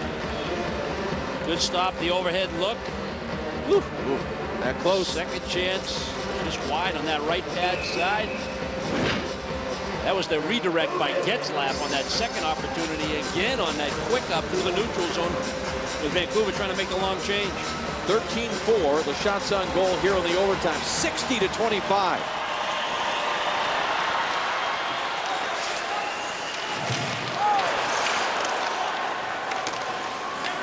Now Boschman slides it across Pronger. Up the middle, Penner, right side, redirect for Rob Niedermeyer, trying to get it deep. Anaheim trying to complete this change. Now it's backhanded by Brandon Reed. Playing in his first game of playoffs this year, just the 10th of his career. First time he's been in the playoffs since 2003. Cleared back out, and Vancouver making a slow change. Here's Kunitz with some speed. I don't think he wanted to leave it for McDonald. I think he wanted to carry it. McDonald's stick got in the way. Now Naslund across the line, knocked away. Here come the Ducks again. McDonald drops it. Solani just poked away by Brendan Morrison. And delayed offside here, and the Ducks are going to have to go back and clear with a minute and a half remaining here in the first overtime. Huskins. Now for Scott Niedermeyer. Circles away from Hyatt. Pushes it ahead. Scott Niedermeyer has it. Sends it to the left of Luongo. Now picked up by Getzlaf, but he couldn't hold it in the zone. Good work by Jan Bulis. Now the puck comes free. Dustin Penner finds it in his feet. Penner gets a shot away high on the glove side. Trevor Linden now for Vancouver. A minute remaining here in the first overtime. Bulis across the line. Sends it toward Jaguar. Intercepted by Huskins. Cleared off the glass and back through center ice.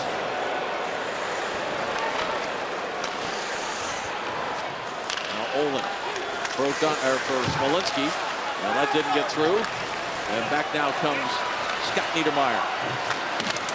Travis Moan pokes it ahead.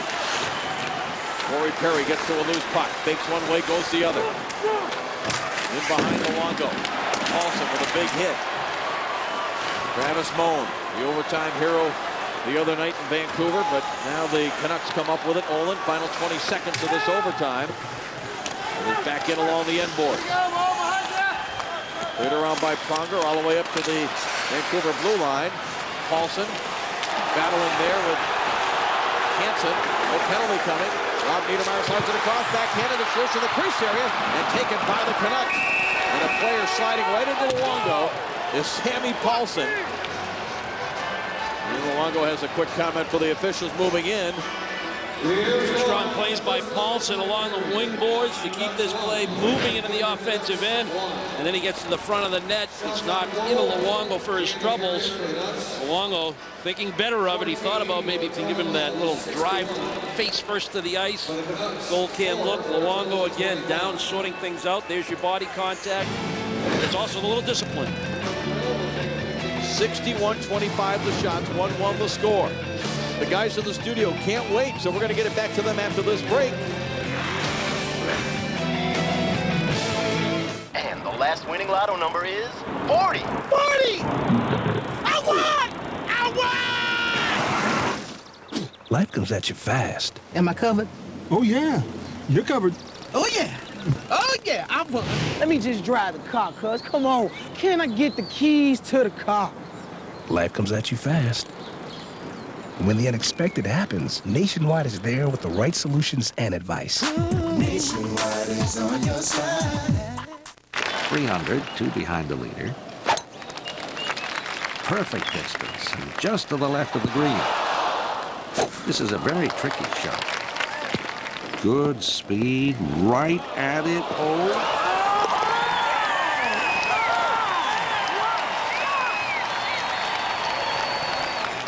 Don't just watch it, live it. Experience the ultimate in high definition with LG Full HD. LG, life's good. So see you there. Don't keep me waiting.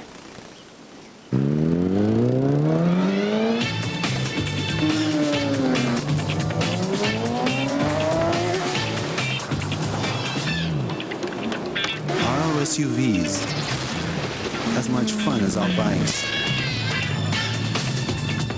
What took you so long? You cheated. Did not. The 2007 Suzuki Grand Vitara. Did not. Did too. Did not. It's going to be a great ride. On long road trips, hardworking sportscasters like us love Motel 6. We save big and we get much needed R&R. Sure do, Bob. You know, it's nice to get off the air, relax, and just be ourselves.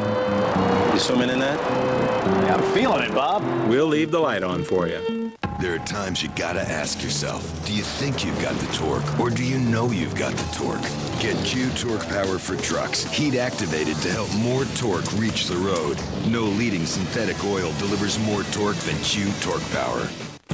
1985, Gretzky makes the great one seem like an understatement. 1994, Messier backs up his mouth with his stick. 2001, Stanley Cup engraver finally has to learn how to spell Bork. 2006, Doug Waite separates shoulder, lifts cup with his heart. 2007, the NHL playoffs on Versus. Rangers Sabres, tomorrow.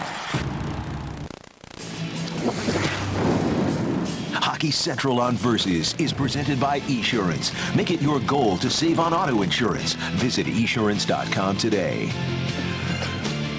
There is no place we would rather be than right here. Jonesy's got a cot right back here behind the desk. It is tailor-made because we live here. We live for overtime. This is the 7th game that has gone to double overtime or more so far this year in the playoffs. Only 7? Gotta love it. 12 games have gone to overtime. 7 have gone to double or more. We wondered if this might end quickly in the first overtime period because Vancouver fans had to be gasping when they saw what was in the crease for the Canucks. It was Danny Sabrin. Where was Roberto Luongo? Equipment problem.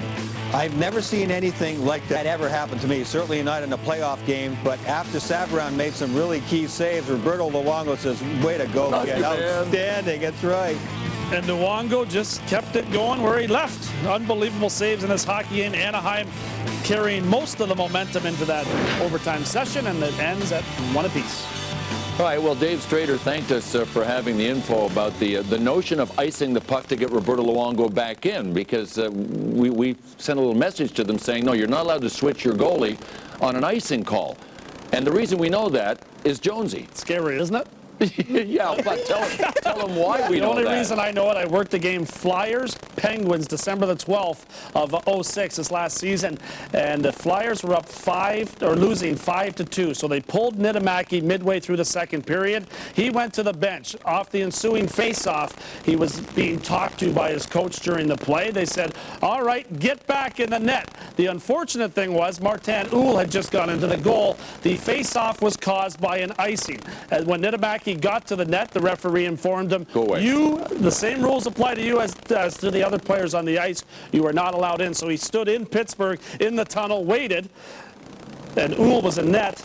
Off the face-off, the Penguins score. Martin Uhl allows his first goal ever, and Niittymaki was not there for that. He got to come in once the whistle had went, so you cannot change on the icing. And I thought that was a short story. Yes, it's long. It's a long game. He almost got the loss in the game, too. I was hoping you could stretch it out so we wouldn't have to do the versus salary cap challenge, but it turns out we're going to have to.